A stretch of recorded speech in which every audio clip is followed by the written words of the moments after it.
Morning, Bitcoiners. I have Jerry with me this morning. I met Jerry at the Bitcoin Veterans Summit last fall. It was around Veterans Day, and it was at Bitcoin Park in Nashville. We met, we were both there for part of that Bitcoin Veterans Summit, and we got to talking. It was quickly apparent to me that Jerry has thought a ton about Bitcoin, security, ideas around entropy and wallet construction, and various other things about operational security and just being very based in your approaches. So at the summit, there was a day at the range on a particularly cold day, no less. We put some rounds down range, refining our skills with some of the best firearms instructions I'd had in a while. And so that was fun as well. A good mix of veterans and non-veterans, pretty much pervasively Bitcoiners. And it was a good time. You don't have to be a veteran to connect with Bitcoin veterans and see what they do. There's just got a lot of good based information. And then Jerry and I have stayed in touch over the past few months, just chatting occasionally about ideas about entropy, wallet construction, mnemonics, operational security, various other things. And so without further ado, welcome to the podcast, Jerry. Thank you. I'm glad to be here. Looking forward to talking with you. Have you thawed out and warmed up since we got back from that cold range day? It took me a day.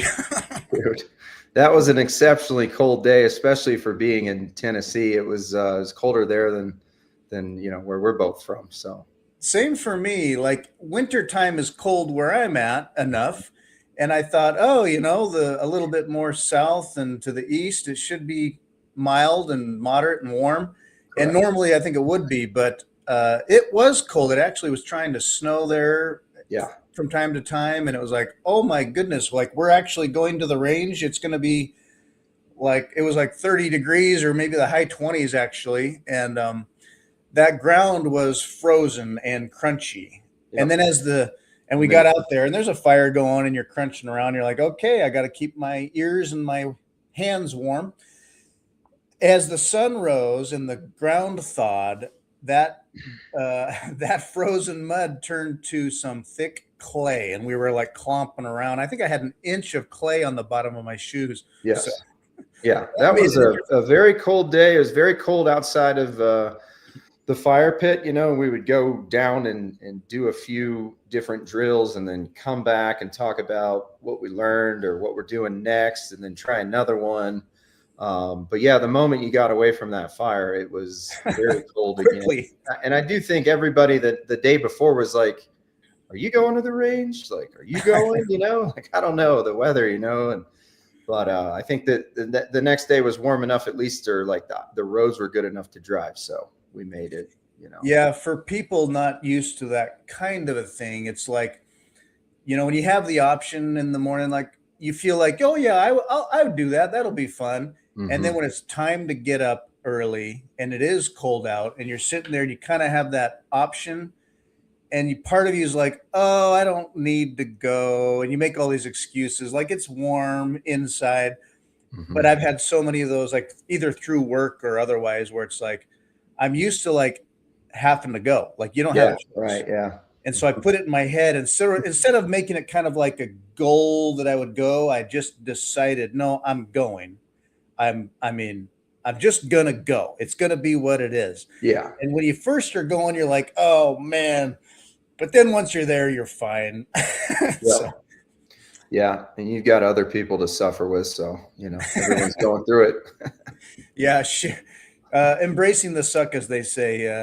But then it's not suck. It's like, it's actually kind of fun. And then afterwards you're like, I'm glad I did that. That was, well, it's very realistic too, because I was bundled up with a couple jackets, like a hard shell, in case it was going to snow or rain, and you're carrying, like, for me, I just brought a concealed pistol holster and it was real, like I was having issues trying to figure out how to get all that material away and then draw the pistol from the holster. And I think all of us had some kind of setup. Some guys had more like an open carry style, but you just kind of understand that, like, if I were living here today and this was the weather and this is what I'm wearing and I carry a pistol concealed, then this is how it's going to be, So I think right. getting outdoors and doing things, it's a flat range, and it's, there was some beginners and intermediate in the other group. So, there's safety things going on. It's not like a dynamic range, but it's still outside, so you still get a lot of feedback from the environment. And I mean, that being as cold as it was, I think probably ended up being better training for most of us. Yeah, and you don't get to pick and choose when you want to fight, or Right. when and how you want to be prepared exactly. I mean, there are days where I just have decided, like, okay, I'm just not going to be in that mode today. I'm going to be a sheep today, or whatever, Right. and I just have to know. But yeah, uh, it's like they say, train like you might have to fight, and Right. so Yeah. it's like, okay, yeah, it is cold, but you don't, Mhm. like, for our ranges, we in my line of work, we qualify throughout the year periodically, and rain or shine, or I've had it in the wind or the cold, and it's like, oh, the weather sucks. Can we postpone? And I mean, sometimes we do, but a lot of times it's like, we're just gonna, like, practice in the weather. I Yeah. mean, Mhm. day to day, like, we're armed and we'll carry, and we do our jobs to, doesn't matter what the weather is. It's Mhm. Wednesday, so Mhm. yeah, it's sort of like, well, okay, so it's just a day, and you're out and you're armed, and if something happened, what are you going to be like? I'm uncomfortable. I don't want to deal with this right now. Like, no, here it is. So Yeah. Mhm. anyway, it's not a bad experience to have, and so I enjoyed it a lot. I enjoyed that the whole thing. I enjoyed the conference part the day prior. There's some pretty brilliant guys in that group. Oh my goodness. Yeah. So I, speaking to the Bitcoin veterans, and I'll throw this up real quick. This was a Bitcoin Veterans Summit 2025, was a huge success. It really was a good turnout, I thought. And they're planning for 2026, Mhm. information coming soon. So I guess we'll find out. Well, I haven't clicked on this link yet, but maybe they're planning for something again in November.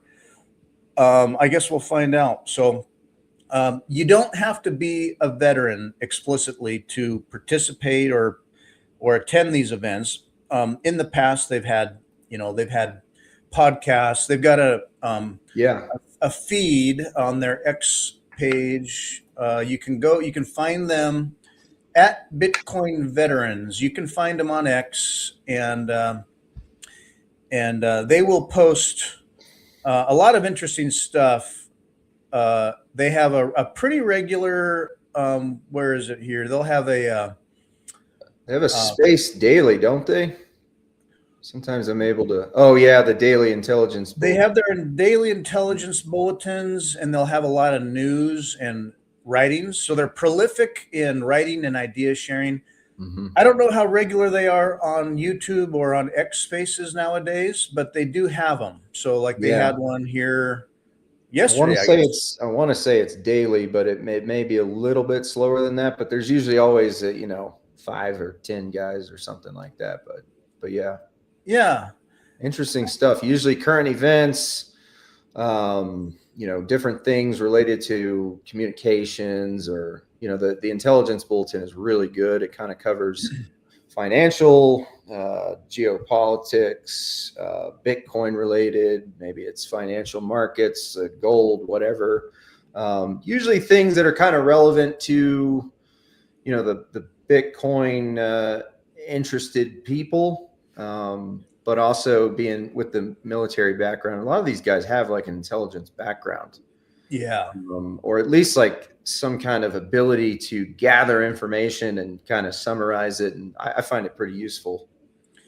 yeah. It's very interesting. I found out about them and attended, largely connected through another buddy of mine who is a vet. Like, so I'm not a veteran, Hmm. but my buddy was, and just was connected with the Bitcoin veterans. And I just found the Bitcoin veterans information, their sources, and the nature of their discussion is just really based, really Hmm. first Yeah. principles, Yep. and a variety of veterans. I mean, some deployed various places or stayed domestic, but a lot of them, yeah, like you said, connected to intelligence stuff, have a finger on the pulse. Like if you've been in the military or are part of that world at all ever, Mm-hmm. you realize the what's going on in the world. There's like things going on all the times behind the scenes, or inside info or other things that we don't always doesn't always trickle down to the average citizen. Correct. And so you become aware of like world geostrategic stuff going on, and it reframes a lot of people who've been in or come out. They look at the world a little differently, like sort of like the comforts and habits we have here at home have a lot of comforts and things we take for granted. And if you've been abroad or been part of the military, you see that, oh, there's a lot of shit going on, and how you see how it's handled or not handled and other things. Yeah. And it reframes a lot of view on how things can go down. And so it can kind of keep your compass in an orientation that's like, you want to be prepared or paying attention or thinking, and Bitcoin's pretty compatible with a lot of that stuff. Yeah, I would agree. I think there's a lot of overlap between the mindsets overlap a lot. So it's not really too hard to figure out how some of these guys got involved with Bitcoin, or vice versa. When did you come across Bitcoin veterans or connect with them? I think it was earlier not this year, 25. So last year technically, but around this time last year, I don't know how I stumbled on their page. It probably was a suggestion like, hey, if you follow these people, check out these people. So I kind of looked into it. And then I saw that they had some stuff on YouTube, but at the time, at least, it didn't seem like it was being kept current. So maybe they had done a lot of like videos in the past and then kind of fell off on the YouTube side. But I did see they still had the spaces and things on X. Yeah. So that's kind of how I got aware of them. And then, for me, I've been looking more into Bitcoin and kind of the whole ecosystem, I guess, more in the past, 18 months, 12 to 18 months. And getting more involved on my end, at least, of like trying to figure out how does all this stuff work and what is this thing, and then I saw that they were having this meetup, and I thought, like, I don't have much community in terms of Bitcoin where I live, like we're just not that many people. Yeah. And then here's a veterans organization, which I've in the past, it kind of comes and goes, where it's like, I would like to get more involved with the veterans community in whatever way that might be. There's a ton of needs in that community, and it's a community that, like, you were at this conference. I mean, you just don't get that kind of feeling anywhere else. You not hear people speak the way that these people do. There's kind of like this unspoken connection. It's very easy to feel it out. Like you can go into any room, and if you're there listening and talking, you can be like, oh, I think this guy's probably a vet. Like there's just this kind of thing there. So anyway, I wanted to get more involved with that, and I was like, well, this thing is both. This is two of my kind of current interests. That are well, the veterans thing has always been there, but so anyway, so that's how I found them, and then I just kind of on a whim, I was like, I have the days off, let's just go. So I did. Mm-hmm. Yeah, that was similar for me as well. And yeah, the timing was right. I hadn't been to Nashville, and I was like, it's at Bitcoin Park. This will be great. It was different when you think of, like, because I've been to a few different kinds of like Bitcoin conferences and meetups and things. This one had a different vibe, a different flavor. Like everyone who was there, like a lot of these places, you get a real mix of like this, it can be the companies or the suits or different perspectives, different slice of people. And yeah, the Bitcoin Veterans Group, like I've said, it's just a lot of on the mission, Hmm. based first principle stuff, thinking from just the core level foundations of how you approach life, and then integrating Bitcoin with your approach to Bitcoin. So, Yeah. so we got to talking, and so we were, I was there showing some of the MicroSeed stuff and how you might take self custody. You have Yep. thought a lot about, you yourself, as you not just take self custody, but at the beginning, you know, people often think, oh, um, when you start on Bitcoin and you get a wallet or you get off zero, and you do that through an app, or you have software or a service that very easily, naturally generates a wallet or a seed phrase or whatever your address is for you. Yeah. And so you can see how that works, but they're often generated for you, and it's sort of just magic, and you understand it's math. What people don't always realize is that you don't need even software to have it done for you. You can use, with BIP39 and random tools, Entropy tools, you can generate your own. And because of the math or whatever, you can generate your own wallet offline Yeah. and create your own wallet and use that wallet. And it doesn't have to be through software. You can give people a public key based on private information that you built, and it'll work, which is part of the magic of Bitcoin. And Mhm. so people are like, well, how does that work? It's got to be online on a network, on the protocol and all that stuff. Like, how does it know? The magic of the math. So Yeah. um, so I guess to start with, you've thought through like different approaches and all that. So I mean, so number one, foundationally, there's BIP39. So the Mm. 12 or 24 words you can generate, you can extrapolate those words even deeper into how you might create a wallet or convert that. But Yeah. tell me about what you've done before, different things you've thought of, or what you've done to generate a wallet. Yeah. So, the more that I kind of got into this and I was seeing, the characteristics of like what it is or what it could be, this bearer instrument that you can hold yourself, that you can take across a border wearing nothing but a t-shirt if you have to. You don't have to have anything in your hands. Technically speaking, you can carry it in your head, right? Yeah. Which is probably a dangerous strategy long term, but for a short term, high risk, like you can do this. Yeah. Um, but I was like, okay, so all of those things, let's say that they're true, and I still need to look into that. But like, what is this, and how is it secure?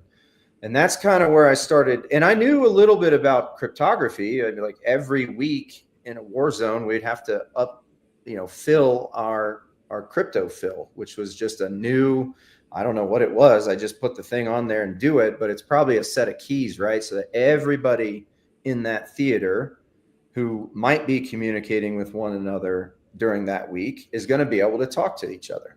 And I Yeah. also knew that if you were stranded, like you're in a survival scenario and the week passed and now your keys have been replaced, like guess what? Those guys that go on a rescue, they need to be back on your keys. They need to have your Interesting. crypto fill. So anyway, I kind Right. of knew like it's secure, but I didn't really know how. So going down that path, I kind of understood like, okay, this is how you take entropy, and then from there, Bitcoin basically deterministically derives everything down the branch. And you can go onto websites like Learn Me a Bitcoin or other things and kind of see it step by step. Like, here's what we start with, and then we do this, and then we branch into that. And it goes all the way down to basically the public key, right? Yeah. Um, so so I started looking at, and so then I actually bought a book on. We were talking before about like autodidacts and like how you kind of just dive in. This is the story of kind of how I do most things. I bought this book about cryptography. It's kind of newer. It's like updated. It's even got some cryptocurrency or Bitcoin related stuff towards the end. And I just start reading like, okay, here's why you need randomness, and here is how things can break. And it's not just Bitcoin. This is just just to data security in general. Encryption generally, yeah, totally. Correct. All kinds of different algorithms, hash functions, symmetric cryptography, asymmetric cryptography, the blind signatures, and all these different things. But the basics is really where most of the value is. Like the first few chapters is just getting your mind around like what is cryptography, what's the need for it.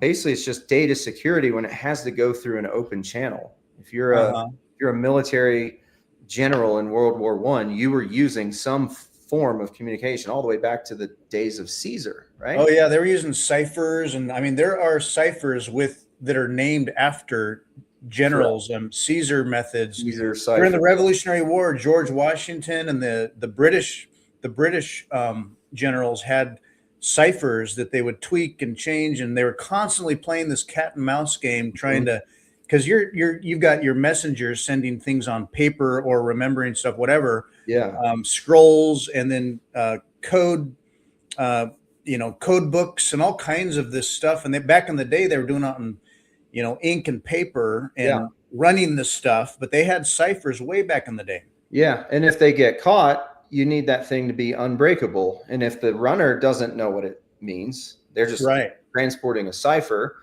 they can't reveal it. And if your cipher is strong enough, if your algorithm that you make this thing with is strong enough, then, the enemy could know everything. It could even know, how do you construct ciphers? Like, what methods are you using? But without the secret key, they're not going to have anything. That's if your cipher is secure, right? Yeah. And so I'm kind of I go off track sometimes. Is how my this is not off track. This is what we're talking about. This is all good. Yeah. So I heard an interesting story where one good turning point in the Revolutionary War was that a British messenger had gotten captured, and either he had a code book or he had enough of messages that George Washington was able to decode the British cipher for at least a period of time in the war, and then they could read British messages, strategies, plans, and that helped turn the tide in certain responses that Washington made during the war. Yeah, it's fascinating. I've seen stuff where, like, I think it was a British officer was writing a letter, and when you read it, it's kind of weird, but you're like, this was the 1700s, 1800s with they spoke weird. But then what you realize is that he had cut a shape on a piece of paper that goes over the letter. He wrote what he wanted to say in that shape, took the thing off, and then filled in around that in the actual letter. Yeah. If you had the cutout on the other end, you get this letter and it says one thing, and it's like, everything's going well. The war is great. We just won this battle over there. And you put the thing over it, and it's like, this is not good. Like, this general I'm working for is totally out of his element. We're dying over here. Like, we need this and that. And it's just kind of fascinating. So, like, if you know where that comes from, you kind of understand, like, this was not originally a money thing. This was a weapon of war that was kind of engineered or maybe added to in order to be like, hey, I think we could use this for money. Like, if this is just data transmission that can be secured on a very hostile, open, vulnerable network in the clear, there might be something here. And so that history is good to know. But back to what you were asking, like, I just basically found out that, like, this stuff has very sharp edges, right? Like, cryptography is very dangerous. Like, if you do something that's a little off, it could have massive consequences, like completely break what you're doing. And then, reading more about, like, okay, so we start with random numbers, and then we use these cryptographic algorithms that expand that randomness, but basically make it larger and faster, because we need a lot of pseudo-random information to be able to work the next phase of this cryptographic process that we're going to do. You learn that, like, that's the weak point right there. Like, this cryptographically secure pseudo-random number generation process has been targeted in the past. Uh-huh. The NSA has targeted this in the past and Yeah. convinced suppliers of hardware devices and the NIST, right, the people who kind of standardize cryptography for, I think it's mostly non-military uses. So like if you're commercial grade information stuff, Uh-huh. and then put this thing out there so that like it was weak enough that the products that come downstream of that are breakable. Yeah. You're Yeah. like, With enough time and energy, like there's enough it's information. very Yeah. random, but they could focus on a target and crack it There's eventually. some things where you only need one or two transmissions from this, not necessarily the one I'm talking about, but there's other attacks, nonce attacks, where like if you just get one transmission intercepted, you may not have enough, but two or three and it's broken, so like, and again, I'm not a cryptographer. I don't have a PhD in this stuff. I'm just speaking about things that I've come across. So if anything's totally incorrect, caveat emptor. But Yeah, right. We're doing good though. there's these things that you can just weaken it enough so that with a few outputs on the other end that you're able to get, you can break the whole thing. And then, going forward, anything coming from that device or that group of people who are using this, these hardware or keys can be, you can just see exactly what it is. So anyway, I started thinking about like, well, if there's a problem there, like I'm pretty simple, I don't want to necessarily buy like $5,000, $10,000 hardware security modules that have been tested for all this. Like that's not feasible. Yeah. Are there any simpler ways to do this, and that's kind of the mindset of multi-sig, right? If one vendor or one true random number generator in a device is faulty, then most likely another vendor probably isn't under the same supply chain attack, right? Or just using multi-sig in the first place, gives you so much greater security than single sig ever will. And single sig is very secure. 128 bits of security in your keys is plenty for today. Yeah. But it's a single point of failure, right? I mean, people have talked about this. This is nothing new. So anyway, I just found that like what a lot of cryptographers suggest, if you're worried about the CSPRNG, the second part that takes the random and then makes it bigger, you can just mix in your own entropy.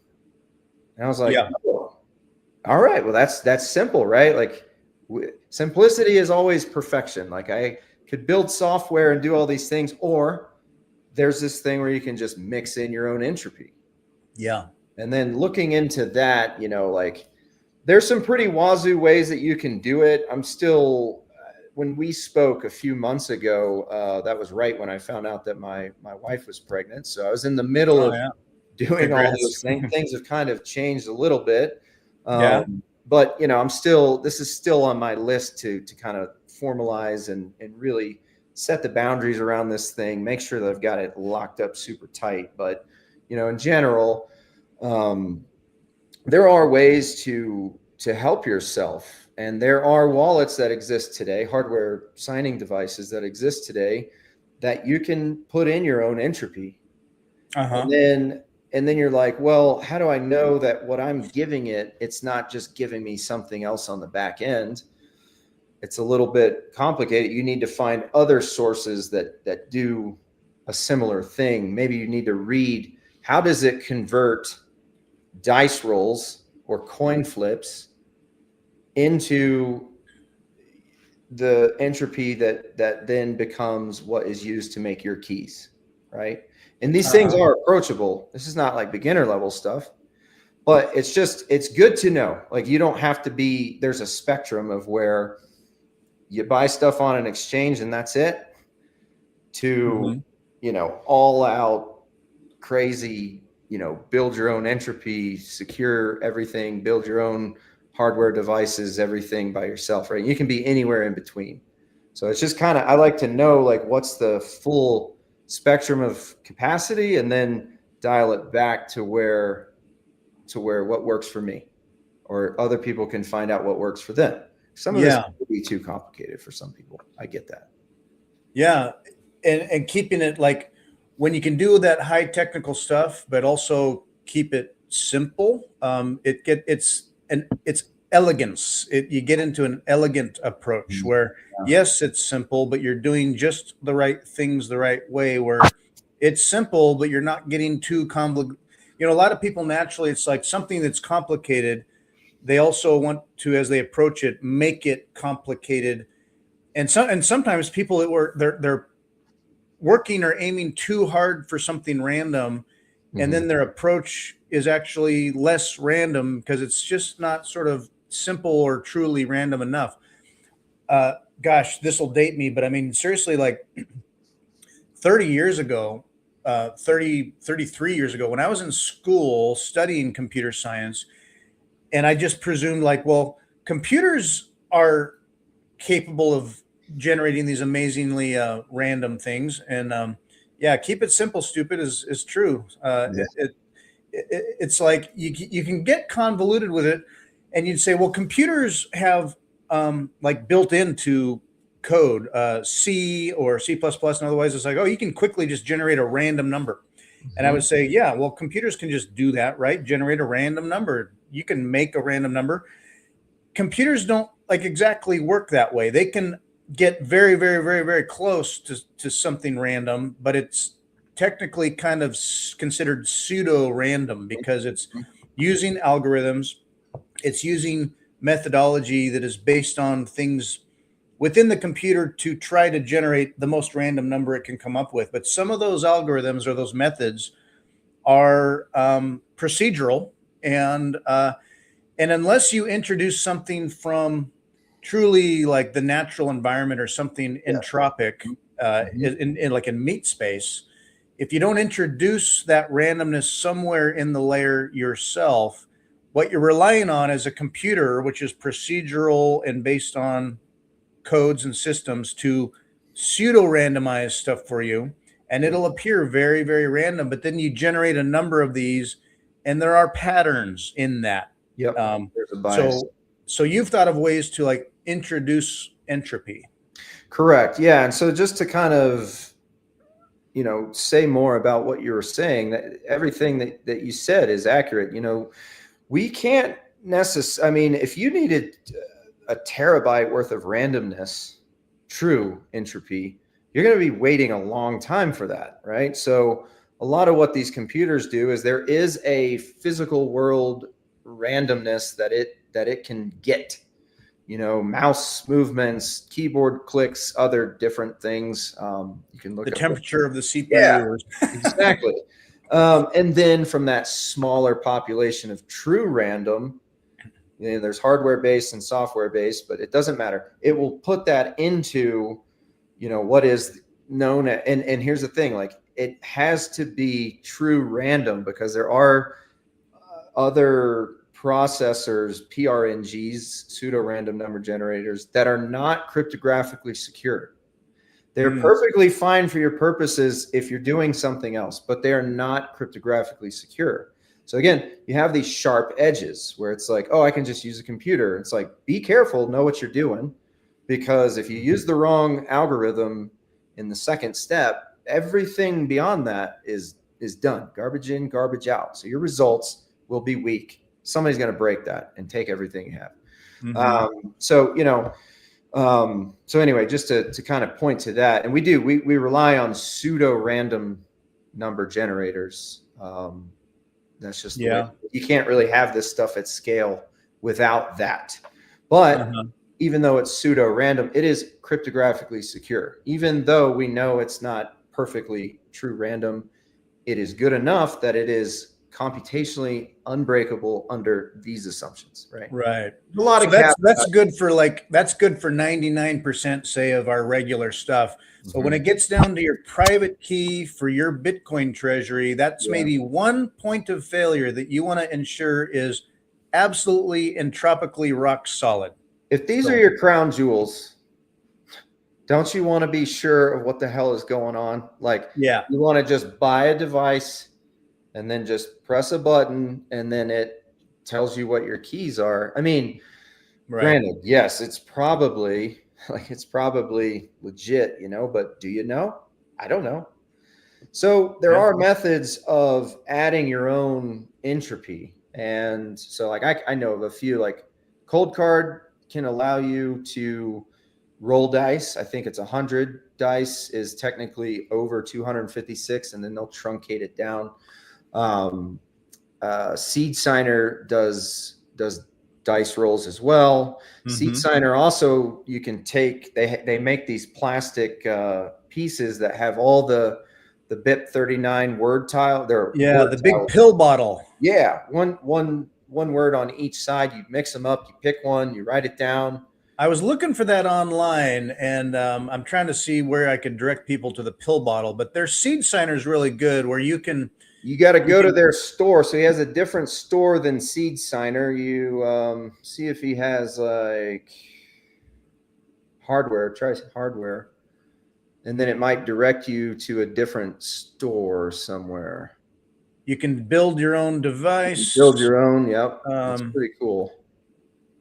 Yeah, I saw Seed Signer at the Portland conference last year, and the awesome guys. They had the pill bottle. Yeah, it's crazy. Like anyway, I'm when you looking think for of it, what but that pill bottle can do, and you really understand this stuff, that is where it blows your mind. This cheap little 3D plastic printed stuff, like what you can do with that. I mean, it doesn't have to be Bitcoin. You could get 256 bits of pure processed entropy to be your password manager, and then you can derive sub passwords off of that, kind of like we have the BIP 85. You have your master seed or whatever, and then you can derive child keys or child mnemonics. Like that stuff is in your hands, with an offline device. You just pick your tiles, tell it what you picked, and then it'll compute it. And now you have another, kind of not raw, but a mnemonic from which you can derive a lot of things from. And then you have all your passwords held by one 12-word or 24-word list of BIP 39 words, and anyway. yeah. It was awesome because it's a big bottle, like it's, I don't know, a foot tall, but it's got all the BIP 39 words in it on these little plastic pills. Yep. And so you can shake it up, you dig your hand in there, rummage around, and you pull out one pill, and it's got one of the 2,000 plus words on it. And so you do that, 12 times, 24 times. So that's a quick and easy way to just reach in, grab the next very random word, and that's involving true physical world meet space entropy. Correct. Yeah. You pick 11 or 23, you tell it what you picked, and then it will compute the checksum. It has to fill in a few bits. If it's 24 words, I think it's 3 bits that are missing. You don't have 256. You have like 253. So it'll just do zeros, I believe, unless they fix this.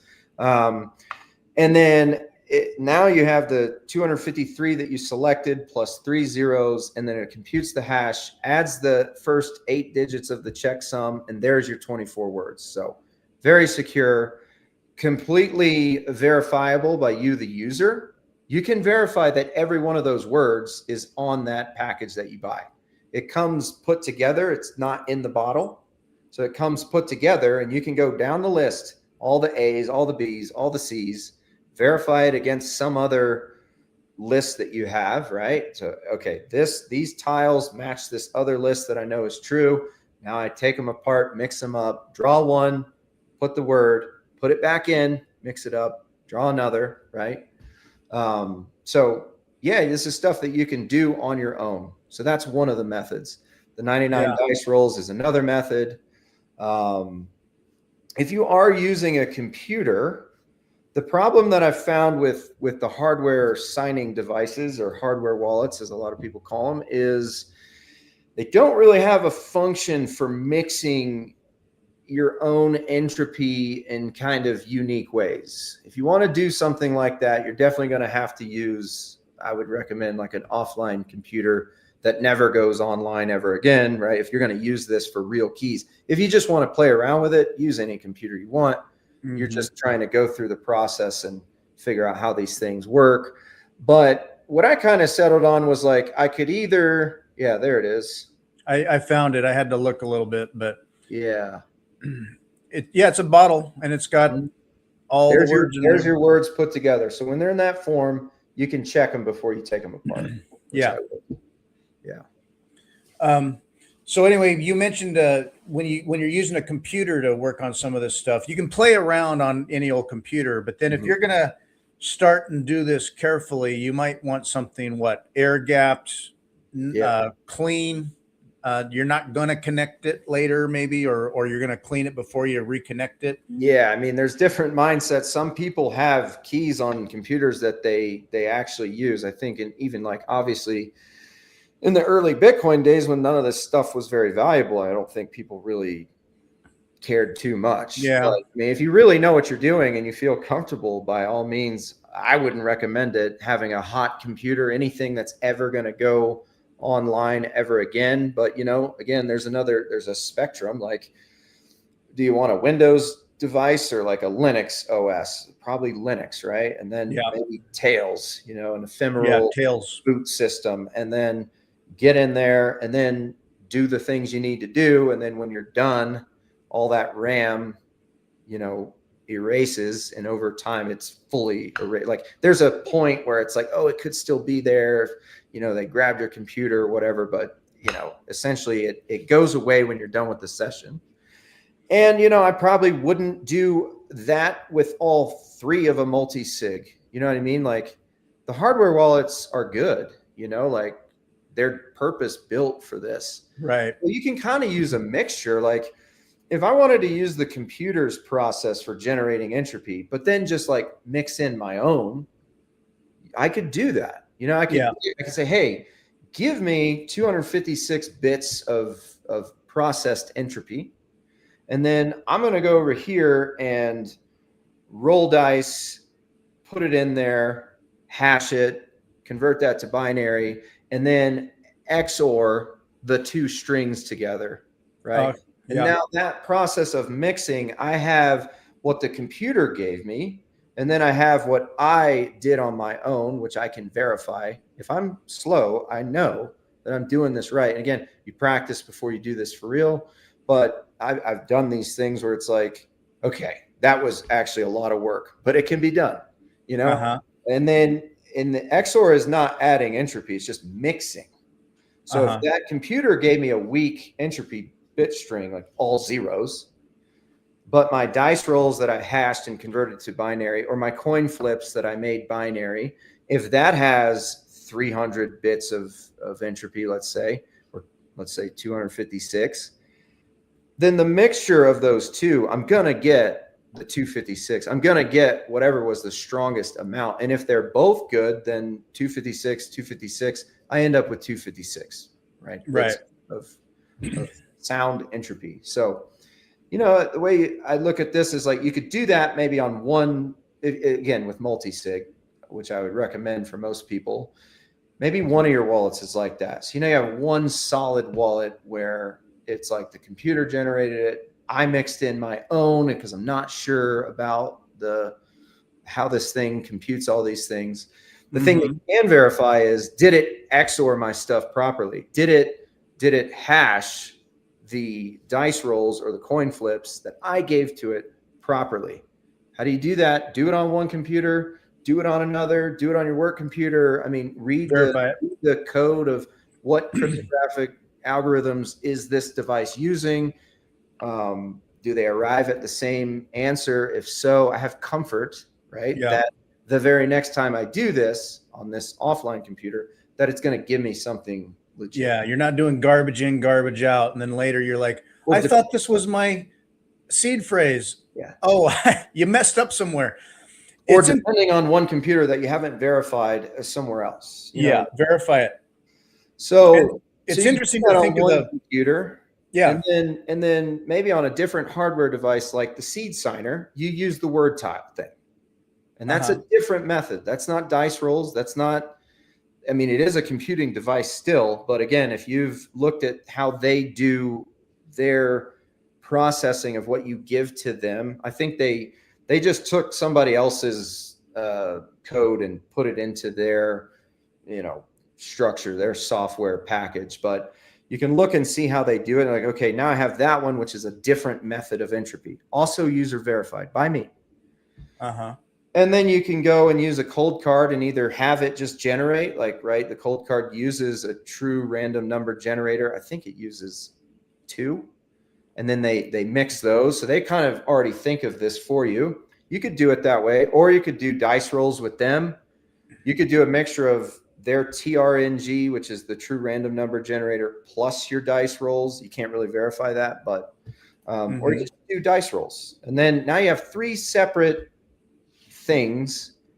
Each of them has at least one element of user verified entropy and the process by which it computes your final mnemonic, right? Or you could use one of them where you're like, I'm not going to put any user entropy. I'm just going to rely on the device so that, like, if I'm totally out of my element, I have one that's just pure hardware device did it all, or whatever.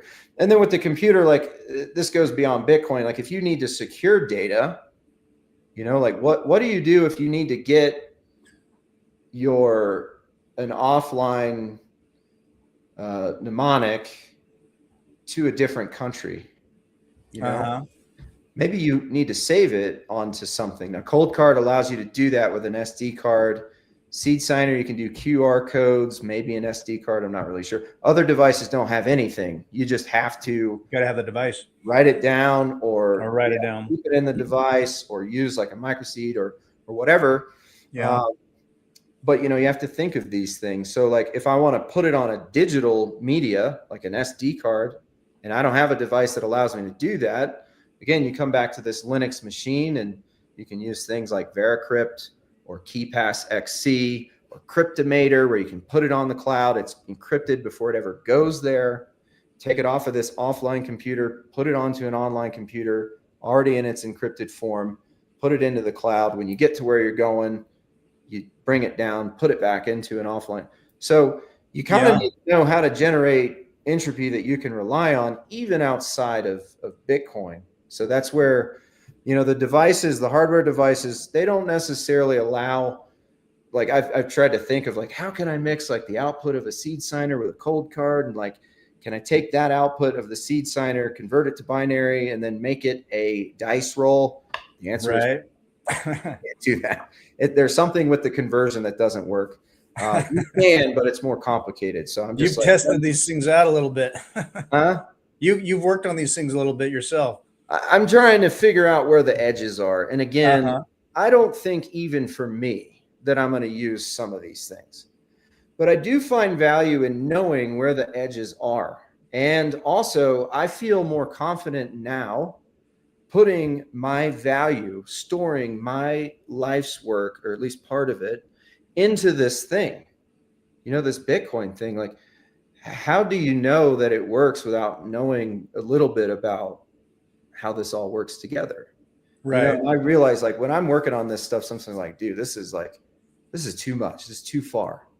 But it's good to know you don't have to use it all. You could, like I said, you could just use 1 or 2 wallets where you supplement the entropy, and then one other where you're like, I'm just going to rely on the device because at least I'll have one, that's strong. And, again, if your device is giving you entropy and you're mixing in, if you mix in total crap, but your device gave you strong entropy, you'll still have strong entropy on the back end. Mixing cannot weaken, right? It can only give you the least, or it can give you whichever one has the most. Like, you can't take away, right? Right. And actually, mixing doesn't add necessarily, but if I have 256 bits from dice and all zeros from my device, I'm going to get 256 on the back end. It's not an additive thing. It's just you get at least what you put in. Yeah, and in Bitcoin they say don't trust, verify. Well, I will tell you, all of us inherently, even as we aim to not trust but verify, depending on your level or depth of knowledge as you learn, at some level, Bitcoiners are trusting things to a point all the time, whether like, Correct. okay, um, Yeah. you get a hardware device or you use software, and the trust involved there is the sense that there are a lot of very, very, very smart people paying attention and working on this Mhm. constantly every day, all the Yeah. time, that are verifying, verifying, verifying. And so in the Bitcoin space, you can trust that like it continues to work according to its rules, and that those rules have been tested and challenged and proven themselves out over years now. In the real So world as well, you in the real world, not like just the in lab. between from mathematicians to um, people who have a lot more Bitcoin than we do, they are Mhm. making 100% sure that this stuff still works right, and digging deeper, digging deeper. And so at some levels, I trust that, when I can read about it, how you've taken it to another level where you're really, for your own knowledge, autodidactic stuff, you are testing it out.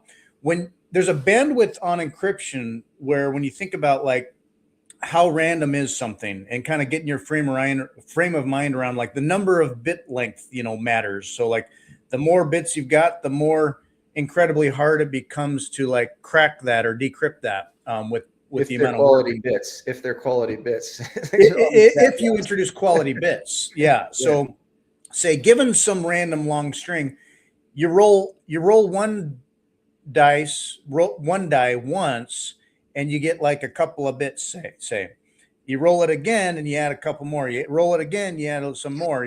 And so you roll and you roll and you roll and you roll, and you can append onto a length.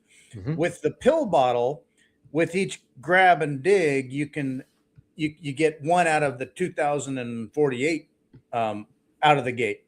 So Yep. that with one piece of action, you can get a bunch of bits in there, so it 11, quickens yeah. that process. Exactly, 11. Mhm. Now, you mentioned Tails, and I just grabbed it real quick, but so Tails is pretty cool in the sense that it's an operating system, a Linux operating system that has built-in tools to generate wallets, seed phrases, entropy, random numbers, if you will, or processes to create a wallet if you wanted to.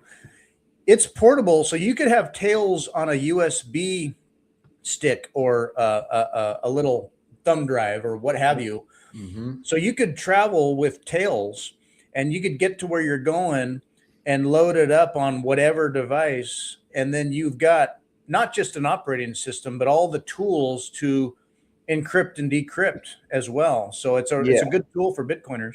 Yeah, it comes with a lot of libraries for cryptographic functions. You can add different things that you need. Like I said, all those different applications or programs that I was mentioning, like KeyPass XC, Cryptomator. These things are all built to be compatible with Linux systems. So yeah, it's pretty cool. I mean, before all of this, I really wasn't into computers much. I use Excel, QuickBooks. I get online for banking or whatever. But this stuff, is still new to me. But yeah, you kind of see like who uses stuff like Tails. Journalists, investigators. Like the seed signer guy is really cool. If you read some of the stuff he's written, his background as a forensic investigator for a police department is very useful. I mean, it makes sense how he kind of meandered into this seed signer firmware and hardware stuff. He has Oh, interesting. I think it self-custody instruction manual or manifesto or something like that. You can read it. It kind of Huh. goes through his mindset and his background. Like, this is where I learned about air gapping and networks that are not connected online and so forth. And so, anyway, back to the Linux thing. These are the kind of people who use it, and obviously criminals. Anybody who needs Sure. privacy and an ephemeral operating system, ephemeral meaning like it loses its memory once you're done. So yeah, Linux, Tails specifically, there's other, Unix and cubes and all these things that are way outside of my knowledge base. But if you're going to use it offline, I think Tails is probably it might be the best, like go ask your local computer nerd for the exact answer. But if it's never going online, especially, like it's a pretty powerful way to do it, to have, if you're going to use a computer, which is just a hardware computing device. It's just got way more power and way more functionality. You can play with it, like, and again, beware, because tread lightly, because cryptography is very dangerous. I try to use things that already exist, right? Like I didn't invent the dice rolls.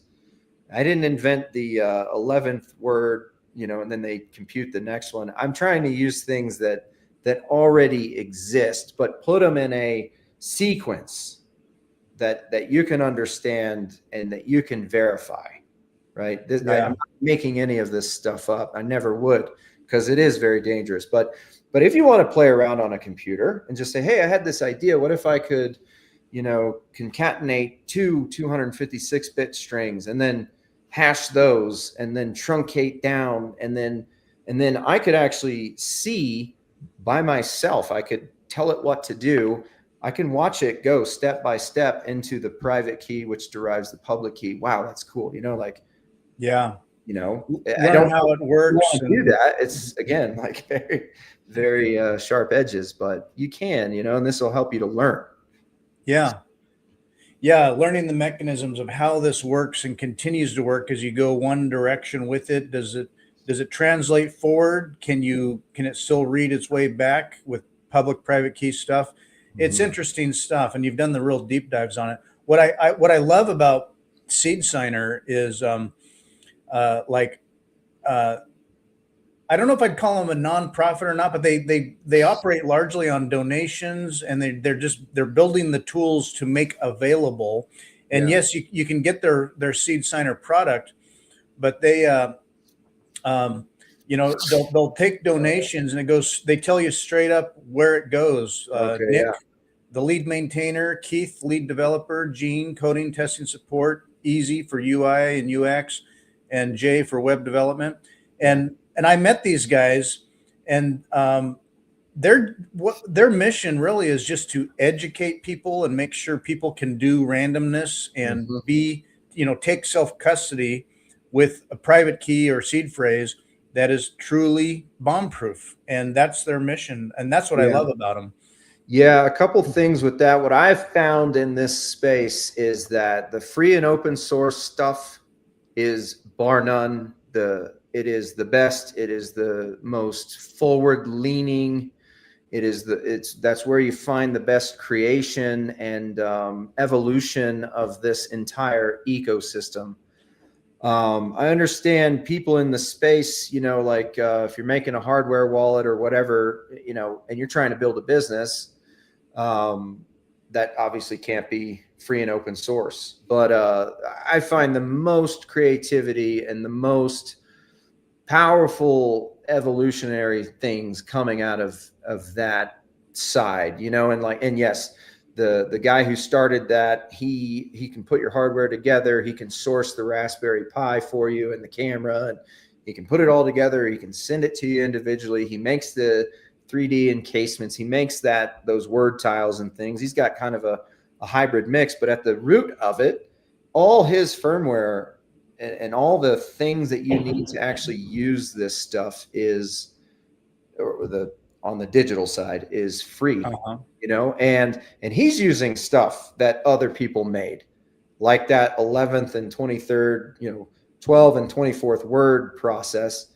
Like I said, I think that was invented prior to him, and then he just took it and integrated it in. It's beautiful. Like Leanna wallet is a thing that you can use for self-custody and especially inheritance, or if you're a business that holds self-custody Bitcoin and you need mechanisms to, if there's an argument or there's something goes wrong, a way to get just to settle this thing out. Like Leanna wallet is is very forward leaning with the technology we have. You know, there's some things that I wish it could do better, but we're just not there yet. But that's a free and open source platform, software wallet program.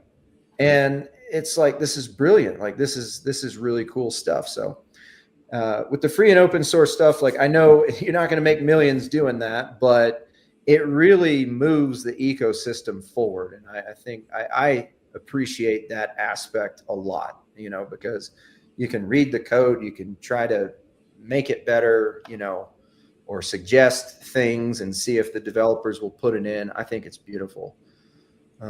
Yeah. Liana wallet. I have not used this. I've heard of it, but Yeah.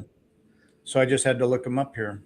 Well, this could be a good time. We could transition from Entropy to maybe kind of self-custody or sure. Yeah. wallets and things. So you've done your Entropy part. You've got your private key generated, all that. You get your Bitcoin.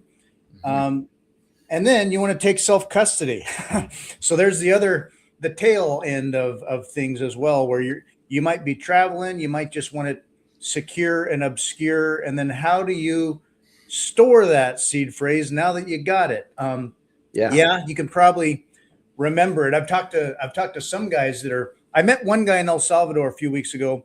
He was way into just the brain wallet thing. And so he had mnemonics and things that he did to memorize his wallet, so that not that he didn't have a backup somewhere somehow, maybe, but he liked knowing that he just knew it and could travel and do anything and always have it, and he'd memorized it. So anyway, your thoughts on that? There's kind of these pillars that they kind of bubble up. The first one being like, you need strong entropy that you can verify in order to do everything that comes after, which essentially derives your private and public keys. That's what's on the blockchain network. That's the thing you're accessing. That's the thing you're trading back and forth. So that's one pillar. The other pillar being, okay, I want to self-custody this stuff, or else, in my opinion, it just has you can get exposure, but it just has not as much value as it really has unless it's in self-custody. But what you realize is that, like, oh crap, now I have to figure out, like, how do I custody this thing? How am I going to use multi-sig, single sig plus a passphrase, multi-sig where it's 2 out of 2 or 2 out of 3 or 3 out of 5? What about inheritance?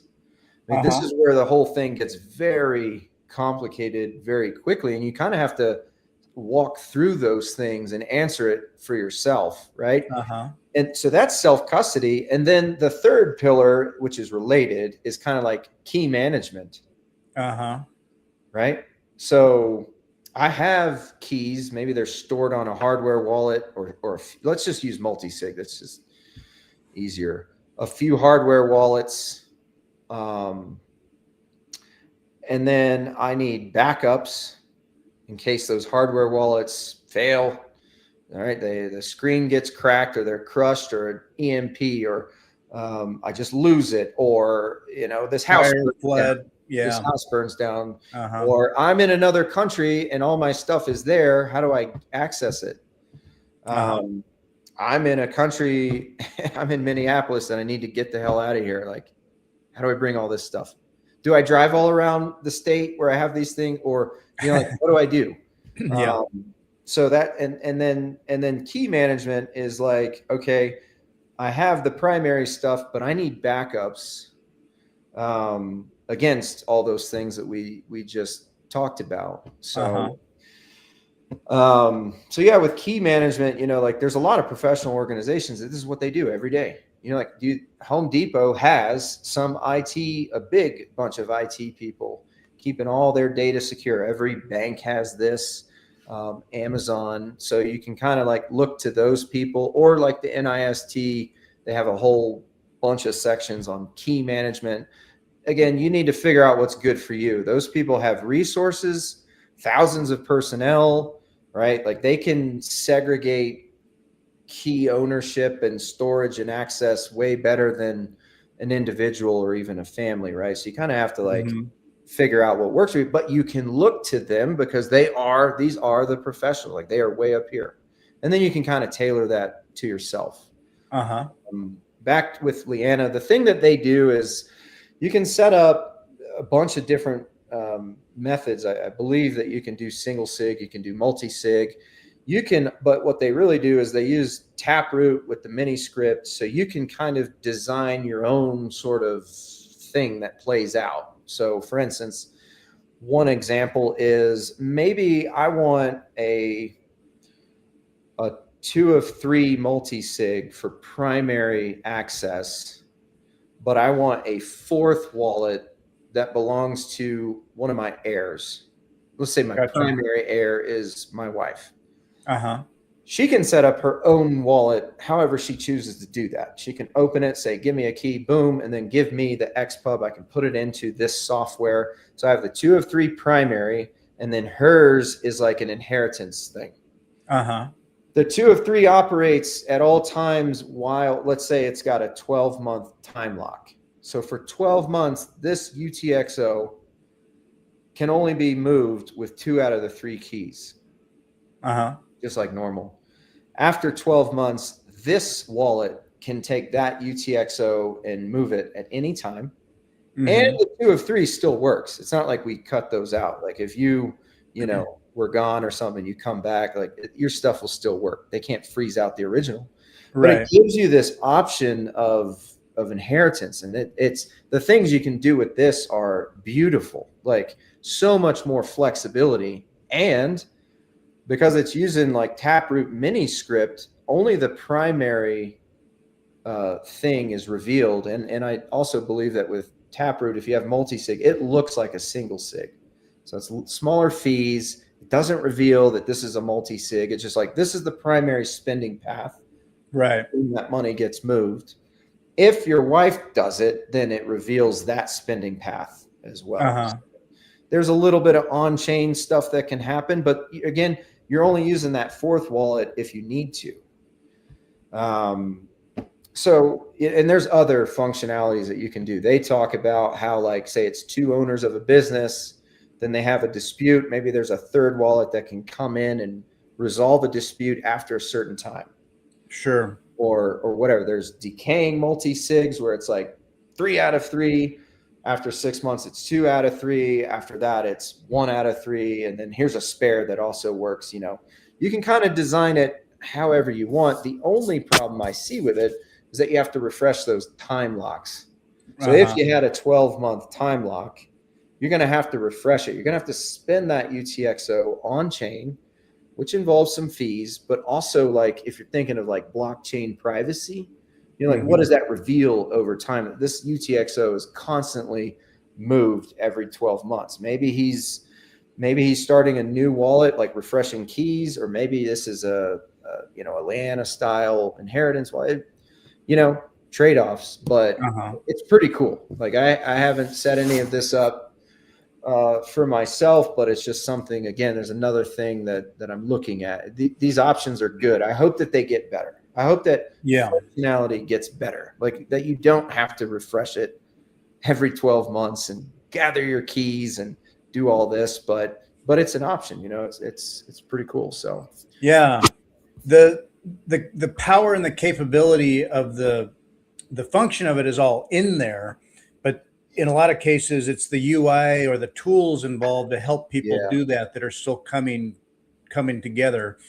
And then when you set these things up too, you kind of have to realize that you may have set up one amazing amount of great entropic security on one part, but then you incorporate another, reach into that, and it's like your overall security is as strong as the weakest component. So you have one rock solid thing, but then you make it a little more flexible or some inheritance thing, and you add a thing. If you add one layer to it and that part is weak, you may have compromised, your strongest security. So it's good to be mindful of that, but the capability is all there. And I mean, probably most Bitcoiners, you get on the path, you start building up your treasure, if you will. And then there's always that question of, oh, like if I were to get hit by a truck today, um, like there's some basic conversations to have with who you trust, whether that's your wife or your family or whoever, in terms of like, someone who may not be as technical, or you don't necessarily want what all of your time and life's work to have been lost or locked away, and it's like, dang it, dad has a bunch but we don't know what to do. Yeah. So there's so much to be said about strategy and approaches with having that security, but then allowing that to be accessible by those who may not be at the level you're at. Mm-hmm. And so you can provide that access, but sort of with conditions or Yeah. at a point in time. Yep. And maybe they have instructions, but it's not like, well, I just compromised my security because my wife has a copy here. Mm-hmm. There's stories where, like father and son had their treasury stacking together, and then security was good, and then dad, out of convenience, copied and pasted something onto the cloud just to do something quick and easy, temporary or whatever, and it screwed it all up. Or Yeah. they got scammed, they got hacked. But anyway, these are you can go down all kinds of thought experiments and approaches on security, on how do you do this, and it can get sticky. With the tools, it could possibly be done, maintain the security, but with the usability. Whenever you incorporate people into the mix, Yeah. those people are, vulnerabilities or potential risk, but then at the same time, you would want your wife to be able to access, something that's important. So Yeah. Implementation of these things is where it all falls apart, right? Like you can understand the mathematical security of a cryptographically secure algorithm. You're like, this is unbreakable. It's like, well, if that were true, why do we have so many hacks? And why do we, why are all these problems? Why do I see problems? it's sad, and it's sad and cringe. And then you hear so many stories and it's like, oh no, it's because people put a lot of work into it, and then they just did one wrong mistake, or they were just gonna, oh, I'm gonna refresh this thing and move it one time. Oh, yeah. And every little transaction I do like that, every time I'm making sure, okay, I've done this a dozen times, but every time I do it, I'm making sure I've got the proper time and the space and my wits about me, and then I'm not in a rush, and I'm going to follow my process and then confirm it. And then there's always that little bit of pucker factor, but it's like, yeah, I've done this 100 times, but I'm going to do it again carefully.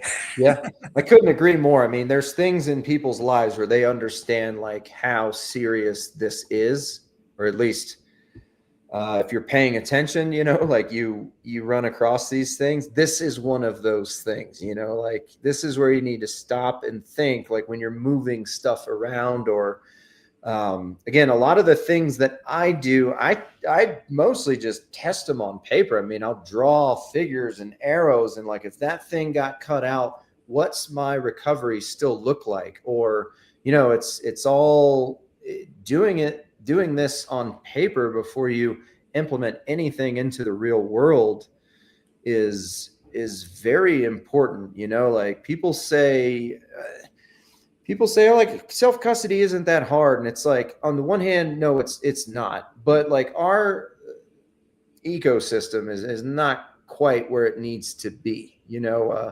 This does need to be made a little bit easier, and maybe it's also just information. So if someone is interested in how to do this, even given as dangerous, or it's not dangerous, but like the risk involved, like they could at least learn and then have a feeling like, all right, I would know how to do this one step at a time. Yeah.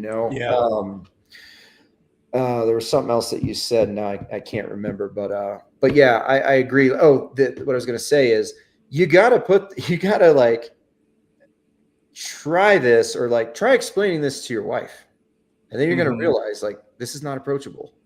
Yeah, I could I've been there. I could give word for word instructions, but the moment I tell her, hey, go over here, download Sparrow Wallet, check this signature, right? And check the checksum, make sure that it act, and she'd be like, what? And I tell her, like, this is how you do it. This is how you verify that this app came from the guy who invented it, whatever. But it's gonna fall flat. So that once you do that, you're like, okay, maybe she needs this software already on a computer or on a thumb drive already, like, so you start to see like where the gaps are and what's really going to work for you. Because again, Yeah. you can kind of see the full spectrum, but you're going to bump into reality. And if your heirs can't access this stuff, then really you've done all this for nothing. Yeah. And you're going to have to take risks. There's some risks that you just cannot eliminate. You're going to have to live with them. Like, I could make this better. I could make this more secure. Uh-huh. But my siblings and my children and my wife and my family, they can't figure it out. So we're going to have to live with some gaps, like. So yeah. And what's nice to know is that you can do this all by yourself with your own processes that you've chosen and elect to do it correct. in a variety of ways, however you want. Yeah. Now, ultimately, good, bad, or indifferent, I do imagine a lot of people that have Bitcoin, however they have it, a lot of folks with Bitcoin out there are inherently, they're going to rely on trusted third parties, or whether it is an exchange or at some level, a company or a broker or an attorney or some sort of neutral trusted third party, or the bank with the safety deposit box, whatever. At some level, a lot of people will probably fall into a trusted third party. Now, maybe that third party can be very trusted, but it is nice to know that people can do this all by themselves. Now, with my wife, and I totally relate on that, where I do all this work and thinking and set things up. But then I think, okay, if she were to ever need to access it too in some way, like, she can do passwords and she can manage software, but boy, I'd have to lay out a lot of like sort of steps or things, or have her have done it once. Yeah. And then you're remembering that. So you're remembering a process along with some private information, and then putting them together and confirming it. And then so that's information that then that process or privacy info remains secure, and it gets it can be a vulnerability. So what I've come to find, there's all these axioms or these kind of like mindset framework things that kind of bubble up to the surface, because when you try to slice this thing from every angle and figure out like what is the best way to do this, there isn't one, but you're trying to find like what might work best for you. mm-hmm. What I find in cryptography in general, I mean, it's a closed system, meaning like any gain over here is going to result in a cost over there. Mm. So you can get certain things, but you're going to have to, there's a trade-off somewhere. And again, like relating that to what you just said, like some of these third-party assisting, what do they call that? It's like a collaborative custody. Okay. Those can be a good solution. If you look at something like Unchained, Anchor Watch, they might have one set of keys and you have two, and it's a 2 out of 3 multi-sig. So it's like they kind of help in case you were to lose one of those. They still have one. They can help you recover. They also have people who can walk you through what to do when this happens. You lost a key, just call us. We'll fix it. We'll walk you through and fix it. That is great. So that's a benefit on the one side. The downside is that now this is known. Like what you have, the amount is known. Your information is in someone else's system. If that system gets hacked, the amount that you hold is there. I mean, there's trade-offs, right? But again, I don't see any way out of it. Like you can do this all totally independently, but you give up on a lot of the what if I'm gone right now. Is there a system that someone else can access it? Like if I crash tomorrow on the way to work, is there a system where my people can access it or not. And you can build that, but it takes time. It's a lot of effort, and you have to like figure that out, and you have to run through it, like dry run through this thing. Uh-huh. Watch your heirs do it and be silent. Do they run into issues? If they do, fix the protocol there, right? Because that's obviously a sticking point. So yeah, I like some of the collaborative custody. I know it works for a lot of people. I think there's some great options for people out there, like you mentioned, Unchained. And so, yeah, the idea that, okay, you have, say, a 2 out of 3, just real simple scenario here. You have 2 out of 3, and you have a key, your wife has a key, and then Unchained or a third party that can be very trusted has a key. Yeah. And neither one of you individually can rug anyone else. Mm-hmm. But if something happened to your wife, or something happened to you, or something happened to the company, the other 2 parties can say, oh, okay, we can access it, or let's do something else. Now, and I hate to say it, but like when you get married, say you get married, you are intertwining your life at a very, very deep level of trust with one other person. And I recommend it. It's very good. Be married, have kids, folks. It's a path. Live life and enjoy it. And if you've ever been through a divorce, or things happen in life, or things change in life, or something happens, someone that was near and dear to your heart, something happens. And then, okay, what does that mean? It's like, okay, these are like fringe scenarios, say, but not entirely uncommon. Something happens, there's a disagreement, there's a problem. And what is that in a setup? Then what does that mean? Is a company maybe legally obligated under circumstances to say, well, we can't prevent the other party from, I mean, you signed this thing and you agreed to these rules. We couldn't say no. So yeah, an ally who became an adversary can impact your life. Yeah. Yeah. See, it happens every day in divorce. So yeah, this is a very good point, because we talk about trade-offs. It's not just that your information or your balance amount is held somewhere. It's also that what if laws change in the state where this company is headquartered, or right. or the nation, right? I mean, some court order says that this must be, and so there are 2 people that have 2 out of 3 keys, and you're not one of them, right? So you need to think of these things. So, everybody falls on a spectrum of what's right for them. Again, where we are today, and I don't know if this will ever change or not, but where we are today is that this is like a zero-sum closed system. Wherever you gain a benefit, especially for like security, wherever you gain a benefit in security, you definitely lose on convenience and or accessibility for other people, your heirs or whatever. It just becomes more complicated. It's great that you got the better security, but understand that you're trading somewhere. All of this is just what I seem to find over and over and over, because I'm like, oh, here's a brilliant idea. I just discovered that we can do this. And then you like pencil it out and you're like, damn, it ruins this other thing that I really liked about the system before I made that change. Yeah. When I was designing, I had this awesome thing going. I want to do this new thing, but to do it, I have to sacrifice one other thing or 2, or, whatever. And it's a tale as long as time, personal liberty and sovereignty at the expense of external provided security or convenience. So like comforts and convenience and security provided by whether it's a sovereign or a service, versus personal liberty and freedom and sovereignty.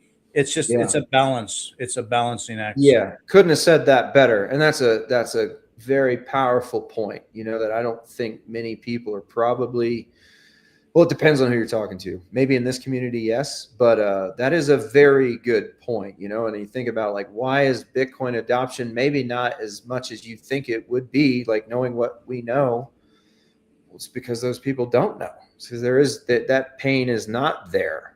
The need is not aware. They are not aware of the fact that you should have some of this. You know what I mean?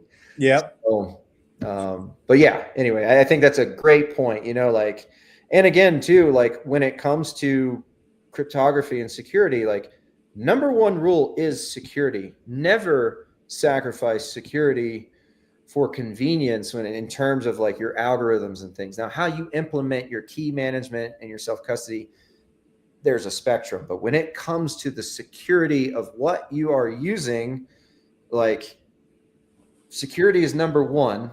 Mm-hmm. Speed and convenience is a close second in the real world. But you really want to make sure that what you're doing is a vetted algorithm that's been tested, the whole thing that we talked about before, like don't roll your own crypto and make up your own stuff. But but anyway, that's so for all. Bitcoiners, core critical importance for most Bitcoiners, they probably have that one private key, maybe. That's that single point of failure. So that is the most important thing. So like you want to apply the most possible best personally sovereign security to at least that.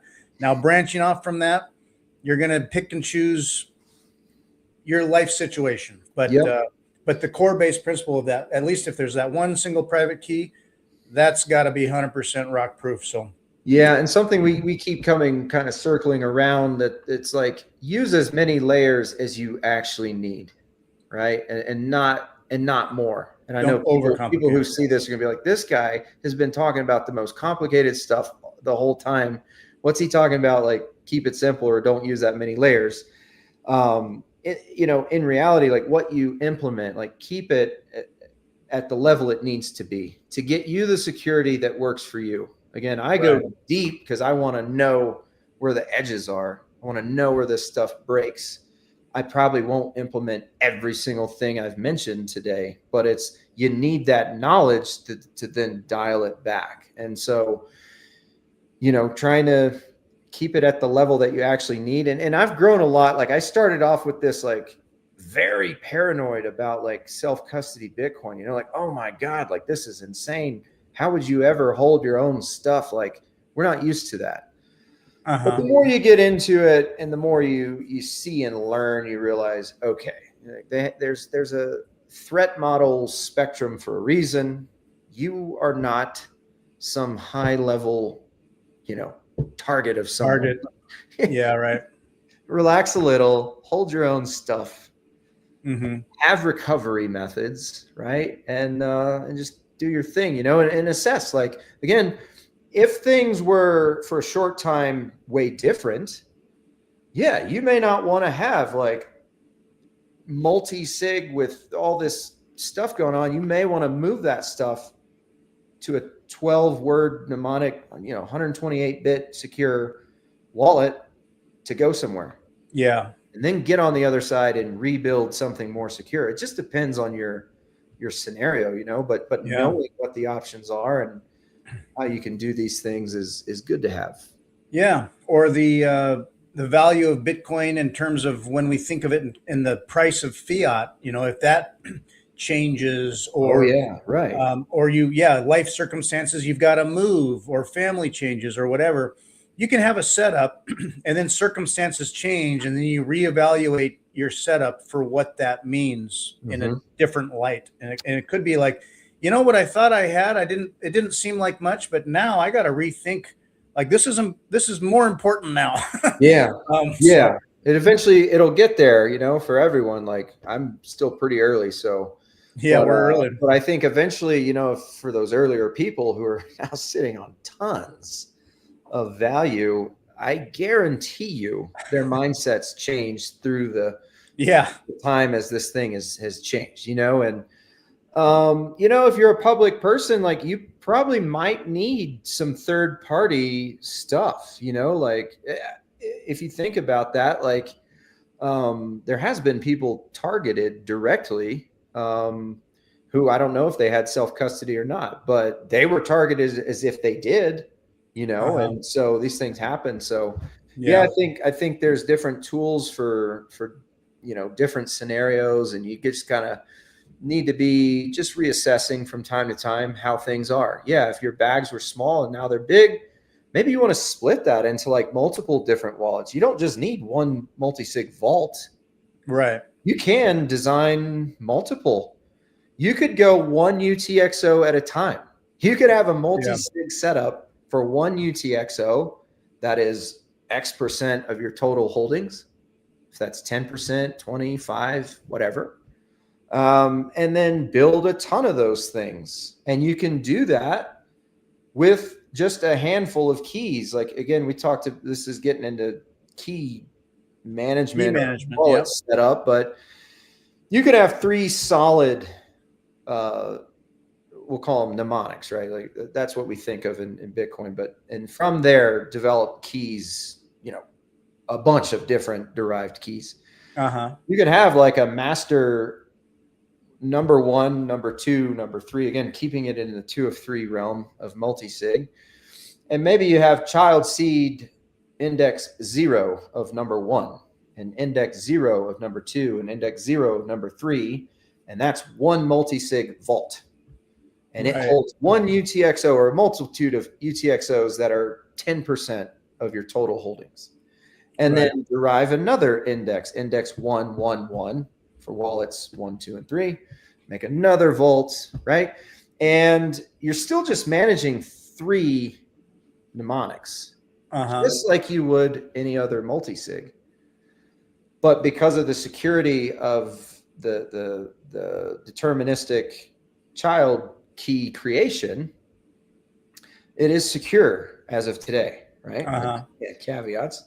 But that is secure. So you could have multiple multi-sig vaults for a smaller amount of value per vault, right? And like, why does that matter if like it's still held by, one master mnemonic? Well, because there's things that can go wrong that don't lead back to the master mnemonic for each of those, little slip ups that you can do. So it's like only that value is lost or at risk.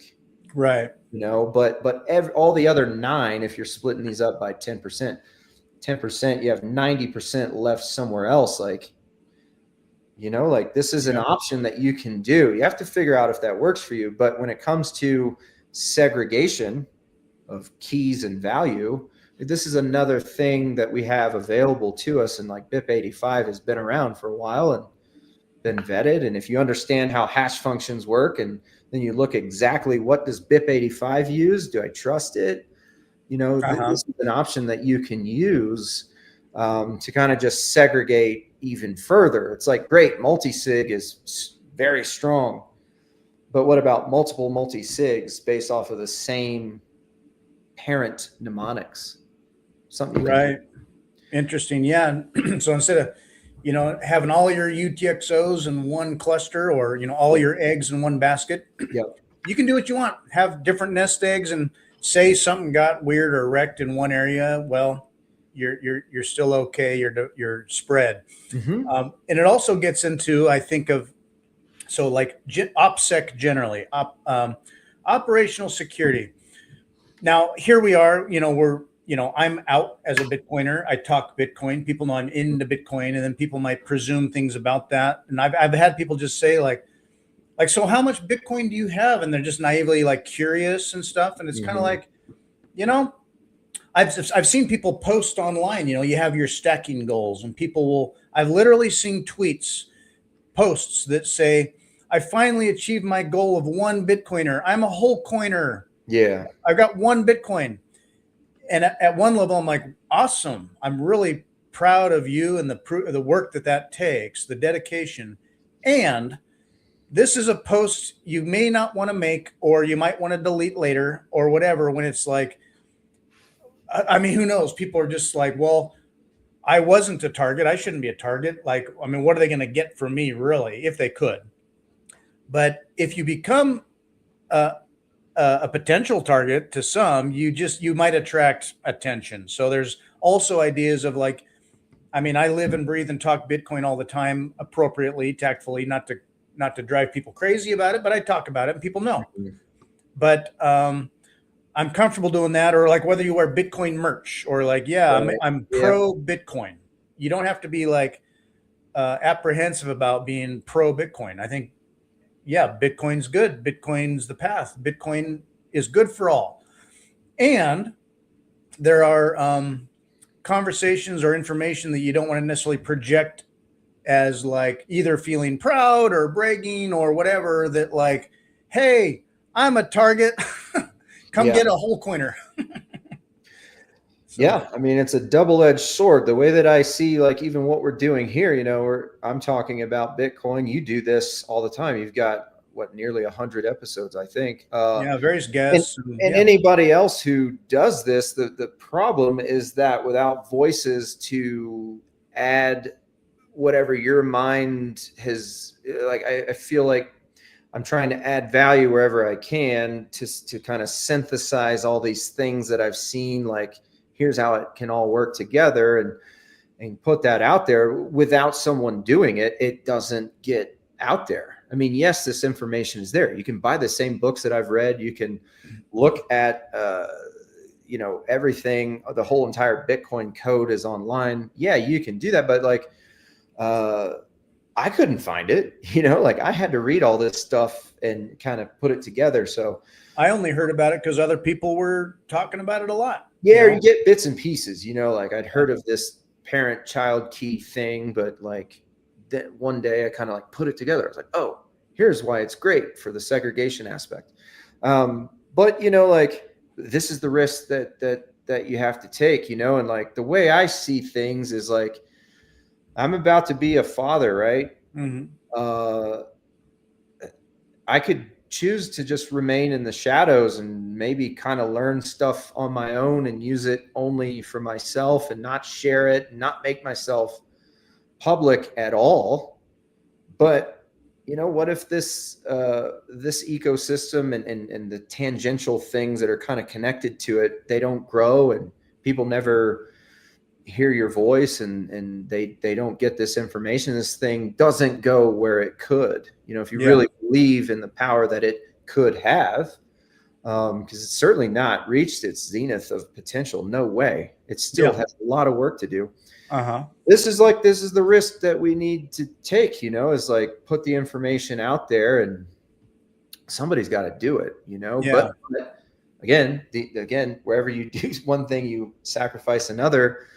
At some point, if your holdings are relevant or material to you, you're going to have to figure things out. You're going to have to figure out, how do I stay safe, or whatever, and as people learn about Bitcoin and Bitcoiners, people are going to presume what they want to presume about what being a Bitcoiner means, or, and hopefully someday, everyone in their own way is some fashion of a Bitcoiner, and it's more like, a common store of value, medium of exchange.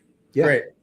Right now, when it's still new and people haven't heard of it, and then they just are like, oh, you're a Bitcoiner. That must mean various things they want to imagine about whatever. Like, oh, I just heard that Bitcoin's at a certain price and he's a Bitcoiner. So anyway, but the whole point of this podcast, and what the beauty of, having conversations like this with you, is getting this information out there. The tools are out there. People can learn on their own. They can seek resources, and we encourage it.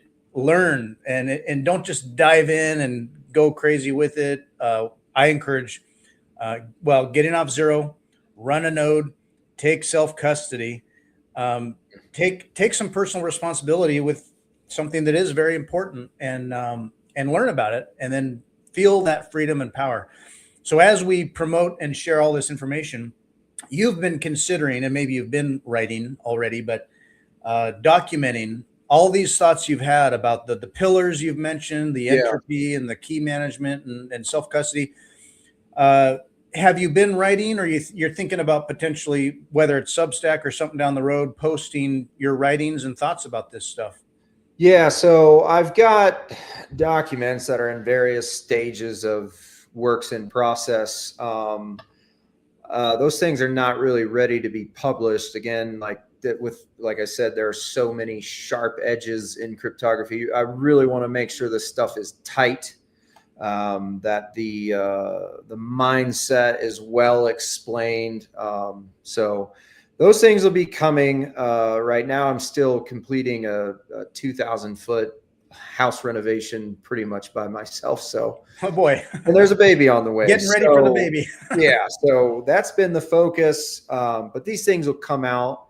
I'll probably circulate them around our community, or anybody that I know who could look at this and kind of be like, hey, dude, that thing is a little off, or this wasn't so good. Because, I do want to make sure that whatever I put out there is well thought out. Like here has been kind of like free flowing. I just want to make sure that those things are good. But yes, those will be coming out at some point, maybe some kind of like self-custody frameworks, or these different things. But yeah, like you said, those pillars are kind of like, they keep bubbling up. So I feel like that's like the way that this is developing. So yeah, so we've had our chats, and it gets my brain just going on. I mean, I have so many things we could talk about like we talked about a bit about the history of cryptography and the coming of computers and the pseudo randomness stuff and things that have been worked on. And I love this stuff. I like learning about it. You've been learning a lot about it.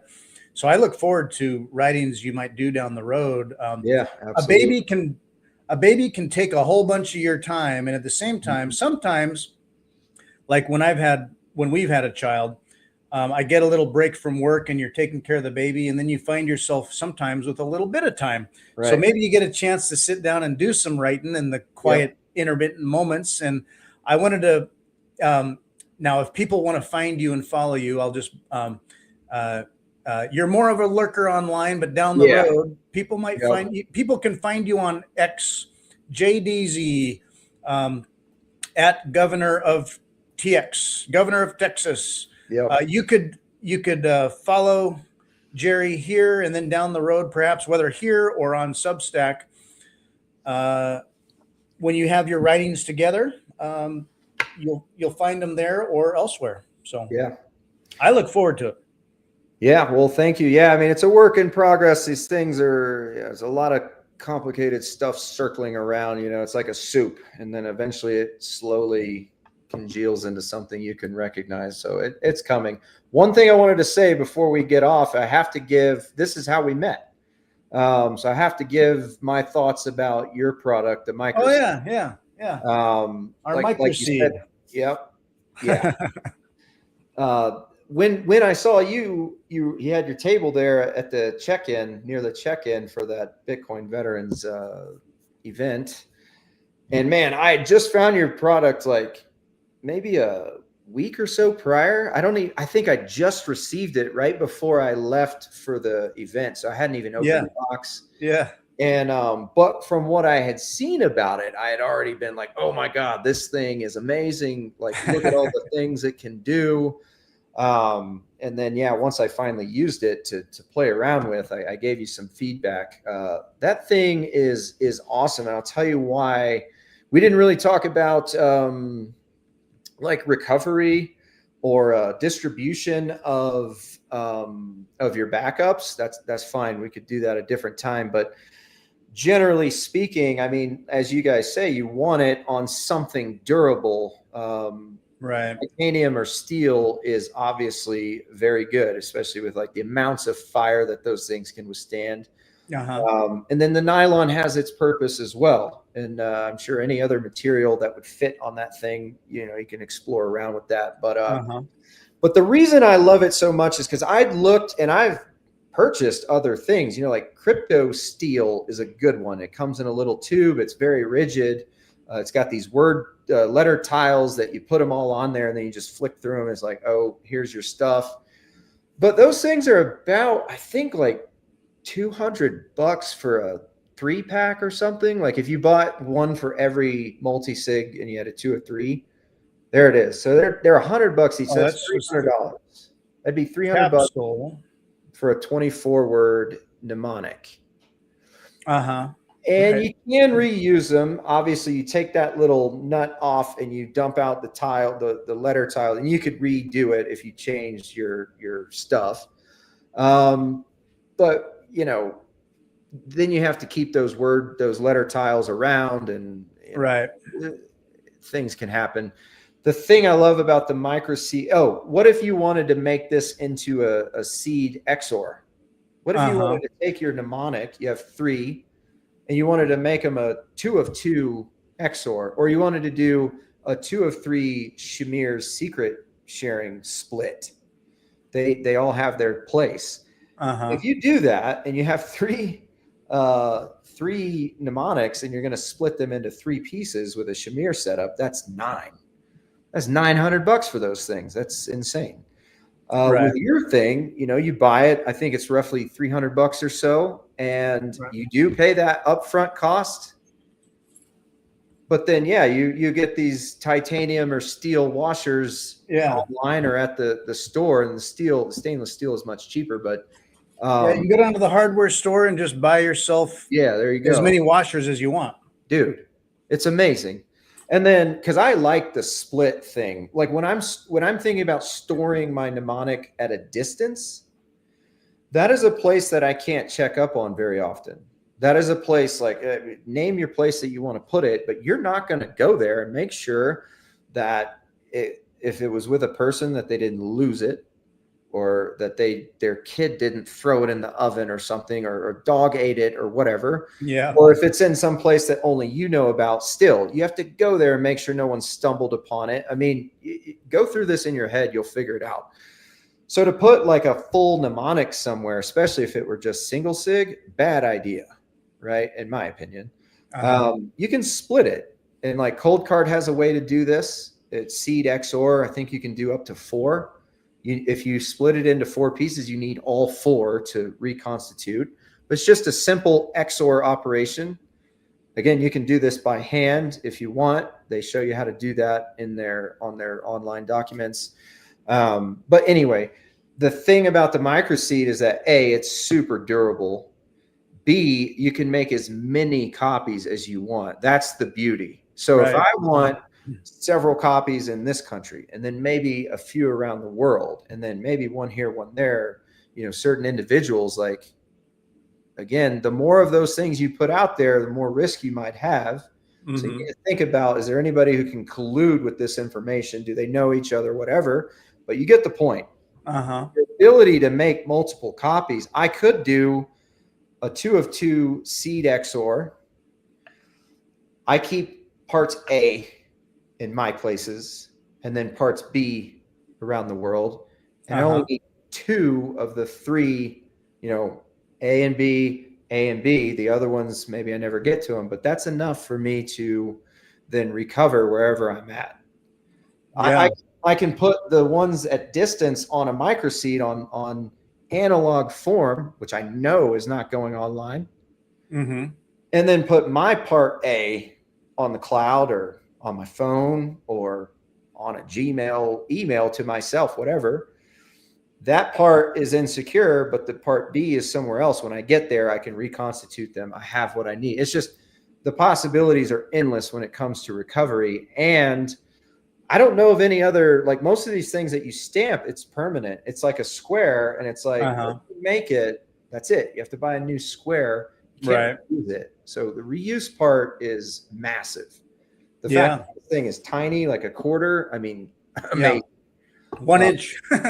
It's 1 inch diameter. So that's the thing. Like, I can stamp out 12 words in like 15 minutes. So if you need a few of those or whatever, if you got a half hour, an hour, you can make, you buy the tool once, but you can stamp out as many as you want forever, however you want. If you mess one up, well, it's beautiful. What if that was, what if 124-word mnemonic was your master password, and then you use BIP85 as a password generator? So index 0 is for this bank, index 1 is for that, 2, 3, 4. You can keep all that stuff offline. Now, that's obviously not convenient, but if the things that you have passwords for are important, then you have an analog copy of the master mnemonic, and then you plug that into something like a Cold Card, which never goes online, and you derive every time you need it. There it is. Like, You know, Yeah. this is functionality that's like available to us all. You can also do that on something like an only key or whatever, but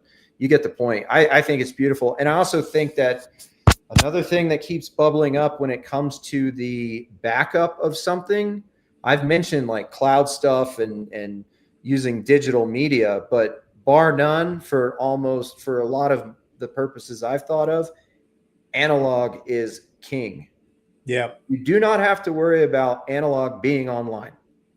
And once Yeah. you realize how much danger there is in the digital world, you Mm-hmm. start to see like analog is where I want to be if I can. If Uh-huh. I have to go digital, I'm going to split the information so that one part is always analog, the other is digital. You know what I mean? Uh-huh. This is my opinion. Again, this is what I've come to. Yeah. But if you really don't know how to like be sure that you're sure that you're sure that your digital copies are secure, dude, you always have analog. Like, Yeah. go that route if as your primary, and then maybe some kind of digital thing as a backup of a backup, like worst case, whatever. But Totally. Yeah. So many Bitcoiners, when you first hear about the idea of stamping your seed phrase in steel, it's like, man, how extreme and paranoid is that? It's like, well, yeah, I mean, you wouldn't think, and I could mention that you're a firefighter. I've had a fire literally across the street up the hill. There was a big fire that came down the hill and got stopped. Or other people I know that have a MicroSeed, and they had a little unexpected house fire. yeah, Shit happens in life, and it's like, oh shoot, where was that thing? Was it on paper? Was it in that book? Oh, it's in my safe, right? Well, your safe got cooked. Your hardware device or your paper or however you had it, this, you don't want a house fire. You didn't expect that flood or whatever happened.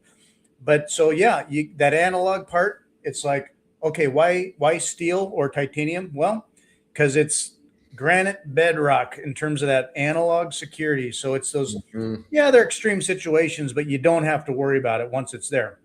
And then yeah, with MicroSeed, you can make as many as you want, or versatile, however you need to use it. But shit happens in life, folks, and so yeah, you tell people stamp that on steel, and then also, so like with MicroSeed is one little deal. There's the OPSEC or target awareness of, like, if you've got a big plate or you've got a big cylinder with a whole bunch of stuff in it, and that seems important, or oh, there's words on it, or oh, there's like 12 words and they're really visible and it seems like to be a thing. You're kind of projecting the fact that this is a thing, or you want to travel with it. What is this? I mean, maybe TSA lets you through, but they might take a look, or they're going to be aware of what that thing is, or, oh, 12 words. You can go through with it. You're fine. But we took a picture of it, or we scanned it, or whatever, so there's the lack of obscurity, you might say, in some of these things. Yeah, and there's something I thought of. Give me 1 second.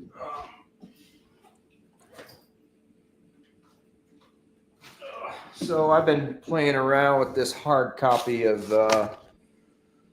Let's see here. You can see some maybe there. These are all. This is the BIP 39 word list, right?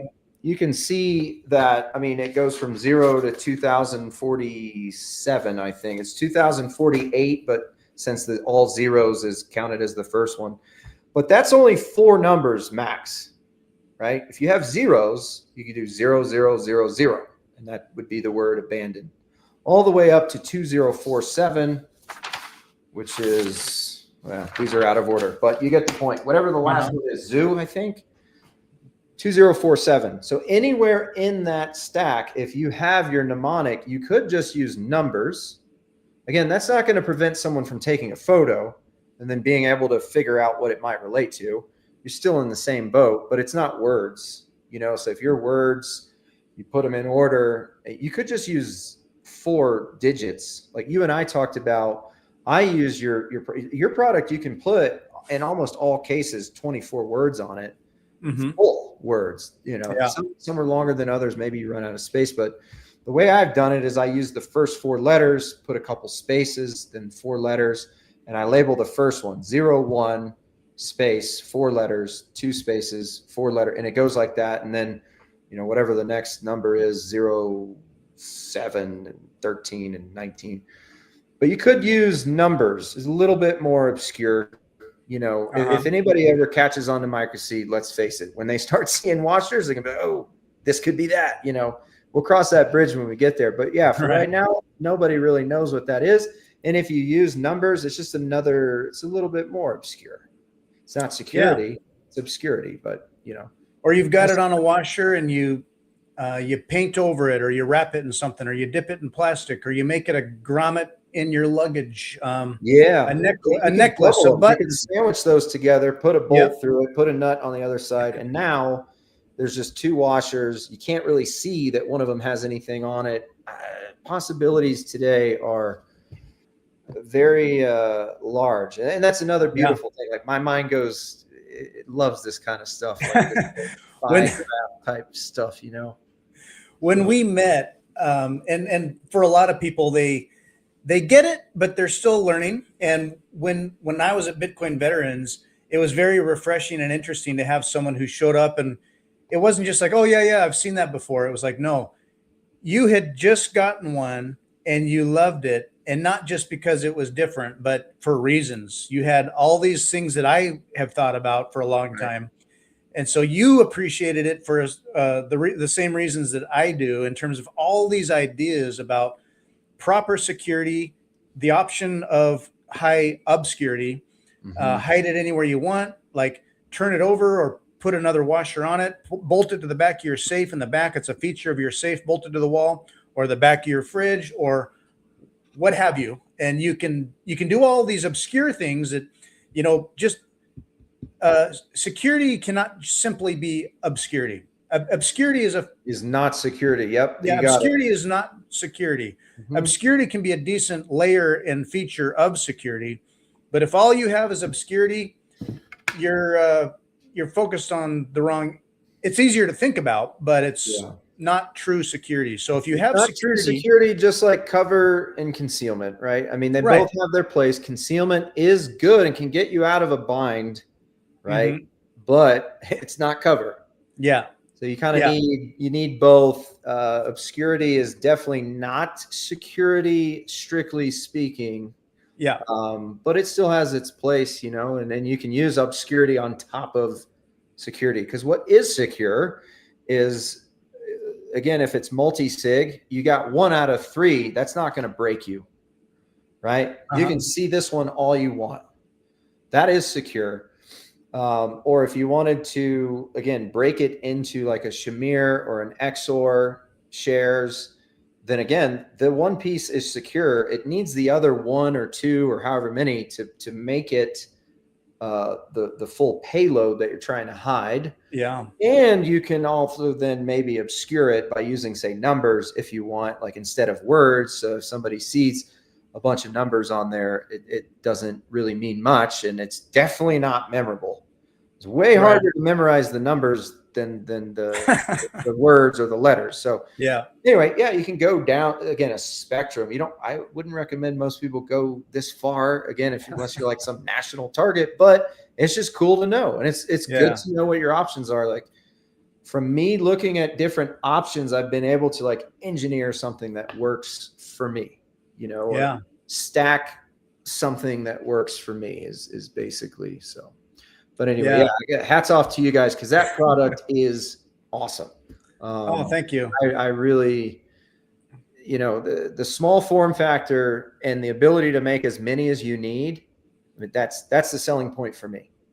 Cool. Knowing what it does, obviously, if somebody doesn't know, how a mnemonic, what that's useful for, then maybe they wouldn't see that. But if you know what a mnemonic is good for, and then you can make as many copies as you want, I would buy that thing over and over again, It's awesome. I love hearing that. It's very validating to meet a good fellow Bitcoiner that, thinks a lot like I do. We think alike, but you've been studying this stuff in areas a lot more than I have, where, I learned enough to want to take my next steps, and you've learned a lot too, where, as you do your next steps in any writing that you'll release at some point, it's going to be really helpful for people, because you could make it. I know technologists that, for one reason or another, whether it's a pedestal they hold or a lack of communication skill they have, people can approach it and want to know, and then they go into it and start talking about all this stuff, and it's like, whoa, whoa, whoa, whoa, like, oh,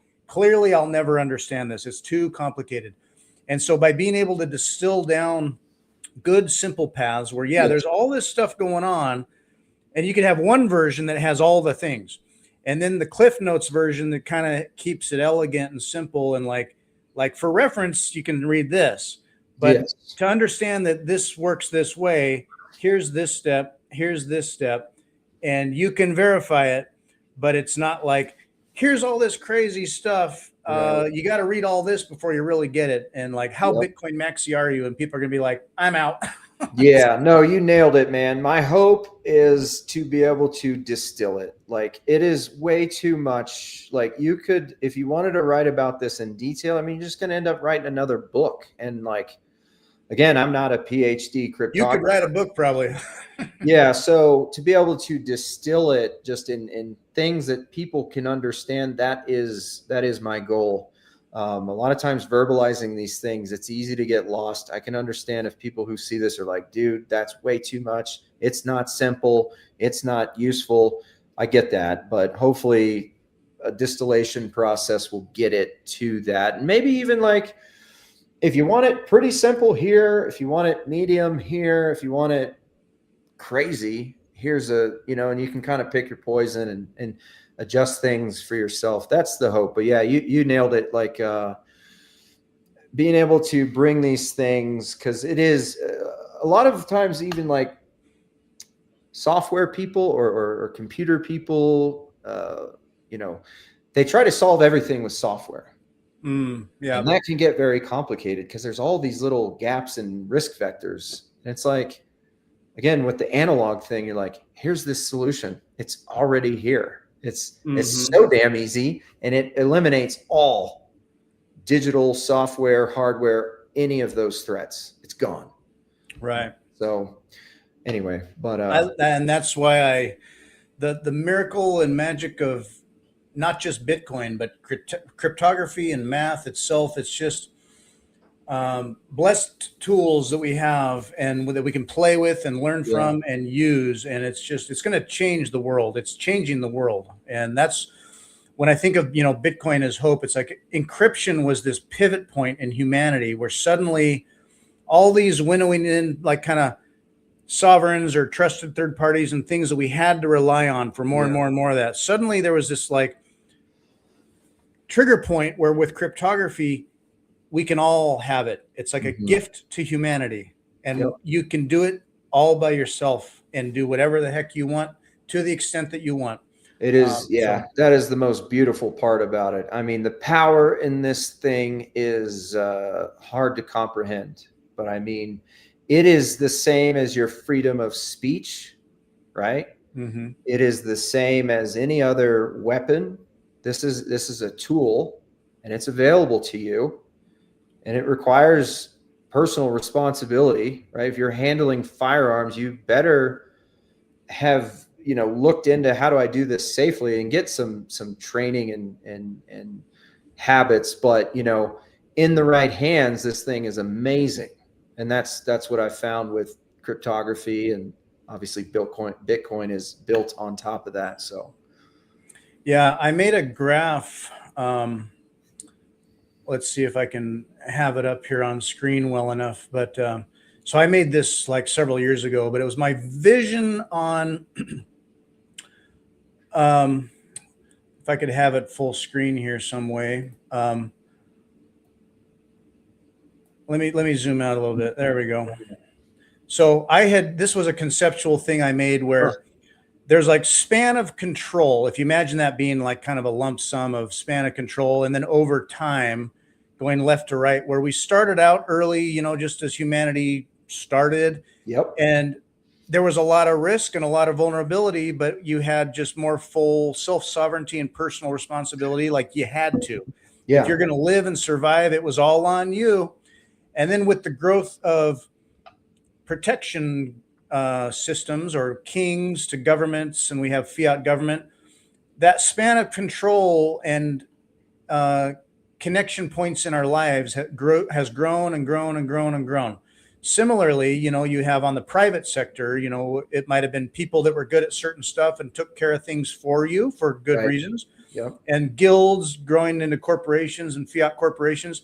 Basically, the span of control is narrowed and narrowed and narrowed, where basically people demand welfare or bailouts, or I'm not responsible for stuff. That's your job to take care of me and the way I think, the way I raise my kids, the way I do everything. Right. And so now this is just a pivot point here, a flashpoint. The invention, for me, my view on it was the invention of cryptography. And suddenly we have these tools to blow wide open our liberty, sovereignty, and responsibility to the level that you might choose to have.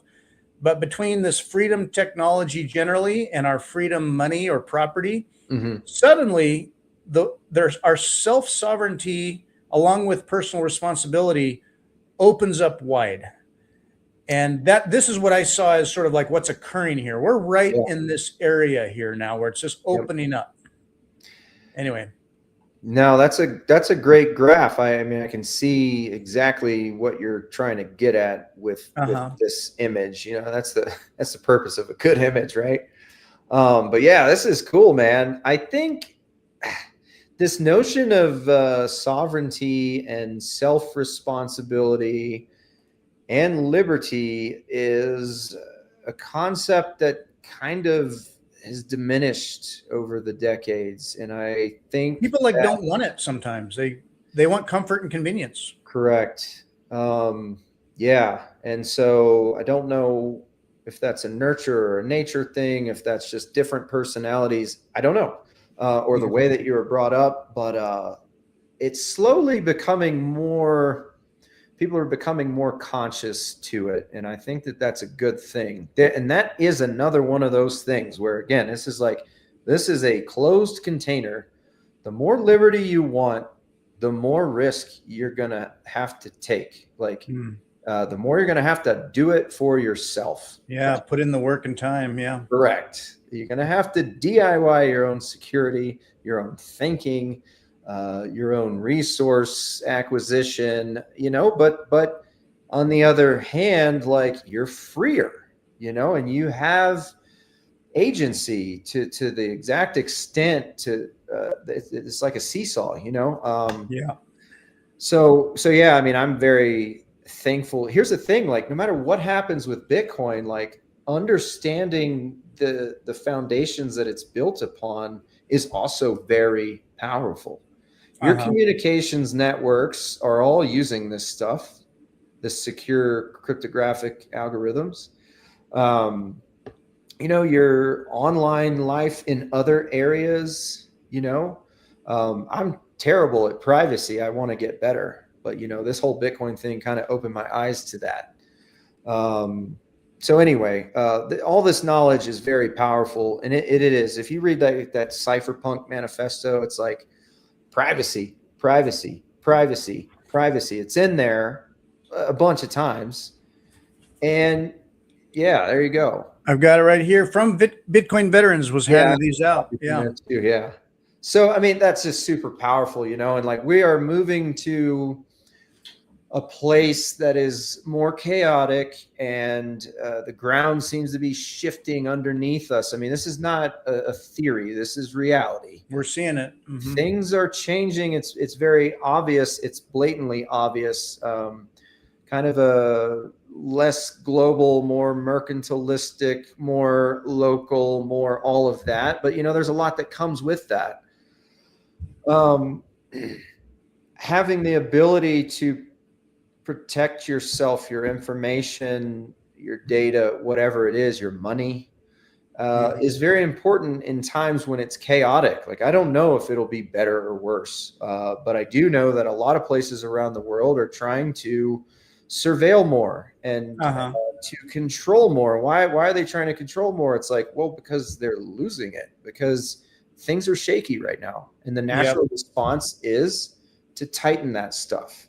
Doesn't have to be political. Just let's talk about facts. And it doesn't have to be moral or ethics, just facts. So as those things are going on, like the more that you know about this stuff, and again, I know almost nothing. I'm complete novice in all of these areas, but it's good to be aware. It's good that, this came from all of this, like understanding how dangerous the digital world is. It's all from this. So Hmm. Yeah, we're seeing it, and I mean, these conversations enter politics, where where you draw the line on personal responsibility versus what a state should be obligated to cushion people from hardship from. It's like yeah. drawing that line. And Hmm. yet, on the other hand, you also see this natural inclination of power structures, because human nature, I mean, it become the people who are in power got there for reasons. And over millennia or centuries, whatever it is, it evolves into, it's got to self-sustain. It Yeah. does not want to collapse. I mean, it's designed to self-maintain. And yet the game that they often play is sort of this competitive resource capture thing. And so when it comes to, you could just say taxation or the census or other things, it's making things legible, having access to knowledge and data, knowing who and what and where is doing what, and who, and it can become an extraction game. And on Yeah. the public side, you see things that could be looming in terms of, for reasons, emergencies or excuses, or don't let any good emergency go to waste, whatever. Um, could be things like, okay, or just pure fiat failures, Yeah. fiat fails. Hmm. You see, like, okay, UBI, CBDCs, maybe digital ID, and all that can maybe coming down from government. On the private sector, and we've already succumbed to it, we just sign the ULA, click here, I'm not going to read it, agree, I want to use social media. Whatever that said, I get it. You're going to have my data. And Hmm. you don't even really realize what that means. So you've got your phone or whatever. On the private side, they are farming data and knowing as much about you, more about you than you even know about yourself. Yeah. And so it's resource collection. You could say we're being farmed or whatever, but as long as we have the personal agency and the tools to be able to draw the line on where we want our privacy, it's not like I need to be all secretive and I'm all, my whole life is secret. It's more like, no, I'm going to pick and choose what I present as public. And even as I have windows on my house, but when I want to close the blinds and have dinner or play a game, Right. I get to choose my level of privacy. So as Yeah. long as people have that, it tests and tempers sort of the natural flow of sovereigns or powers that may infringe on that. And that has to be tested and held at bay from going crazy if under Hmm. pressure or stress or reasons they fall into crossing the line, which you could say they do. Hmm. So yeah, freedom tech, freedom money. Yeah. Yeah, it's a beautiful ecosystem, man.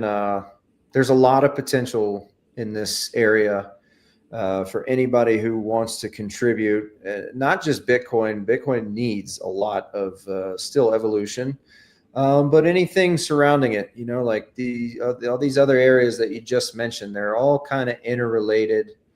So that's one. You talked about Bitcoin and hope. Like that's one thing that does give me some hope, is that there are ways within your power to build, Uh-huh. right, and to improve. And that, I think that's amazing. Yeah, and you can go to hope.com, and Michael Saylor's got online Oh learning yeah, and I've stuff. seen this. And Yeah. that's one thing that, and I think Bitcoin is hope. I think we can enter a golden age, and it may take a big, clumsy, maturing phase in humanity's adolescence, but I think Bitcoin is hope, and we're entering adulthood eventually here, and I just hope for a better future. Me too. Um, Me too. I feel I feel very bullish about it long term. I just think of long term, and Bitcoin changed the way I think about a lot of things. So like all the things that you talked about, we talked about today, where you can get into the tech and the math and think about, oh man, how it works and what it does. It also reframes a lot of things for people about just how they view their incentives or their life or their choices, and where they put their time, where they put their energy, and where they put their money. And you can I think it'll affect the system because people, using your money and your time or your own 2 feet, those are powerful votes. Yeah. You can't just vote harder. I don't think Right. well, get out vote harder or protest or whatever. It's like, if you make your bed and make your life, your family, your community, and you build your foundation, that's your personal agency. That's stronger than votes. I would say it's changing your life, and one life at a time. It changes a system. So I love it. So I would agree. I agree with all of that. well, man, it's been, we're at 2 hours and 15 minutes. This has been a great conversation. I really appreciate all the time you lent me. It just, I got all day. So that's great. I have a fiat job and I will get to that so I don't neglect other obligations I have. But man, I love taking all this time and great conversation. I really appreciated it. People can find you on X and elsewhere. yeah, send me a message. I'm not like super active, like you said. I mean, I kind of lurk on there and follow people, but if you want to reach out and talk or whatever, send me a message there and I'll. X is a good start. Yeah, I'll try to keep an eye on that because, Governor _of_ Texas TX JDZ. You can find you on X there. That's one way to connect. And then down the road, we look forward to things you write. Yeah. And this was great. And I will be seeing you, I'm sure, at some point down the road at an event somewhere. Yeah, absolutely. Thanks for having me on, man. I really You're enjoyed welcome. this conversation. And I'm going to play my quick little MicroSeed promo aligned with all the things we've been talking about here. So I'll play this and we'll wrap it up. All right. Thanks for joining me, Jerry. Thank you, Fritz. As a Bitcoiner, you know that taking self-custody is critically important. But if you've ever had a seed phrase, you've probably had it written down on something kind of like this. So get off paper and get yourself a MicroSeed at MicroSeed.io. MicroSeed is the best way to take self-custody. Secure the most important property in the world that you own on titanium. You can also go to MicroSeed.io to get any extra washers you need, including stainless steel, nylon, or even titanium washers. So check this out. You put your washer in here, you set the table, you grab your punches, and you tap, click, tap, click, tap, stamp whatever you want, however you want it. It's tiny but clean and aligned. MicroSeed comes with stainless steel washers, a titanium washer, and even a nylon washer. Think of metal detectors or having to travel through security. Get there today and get yourself squared away.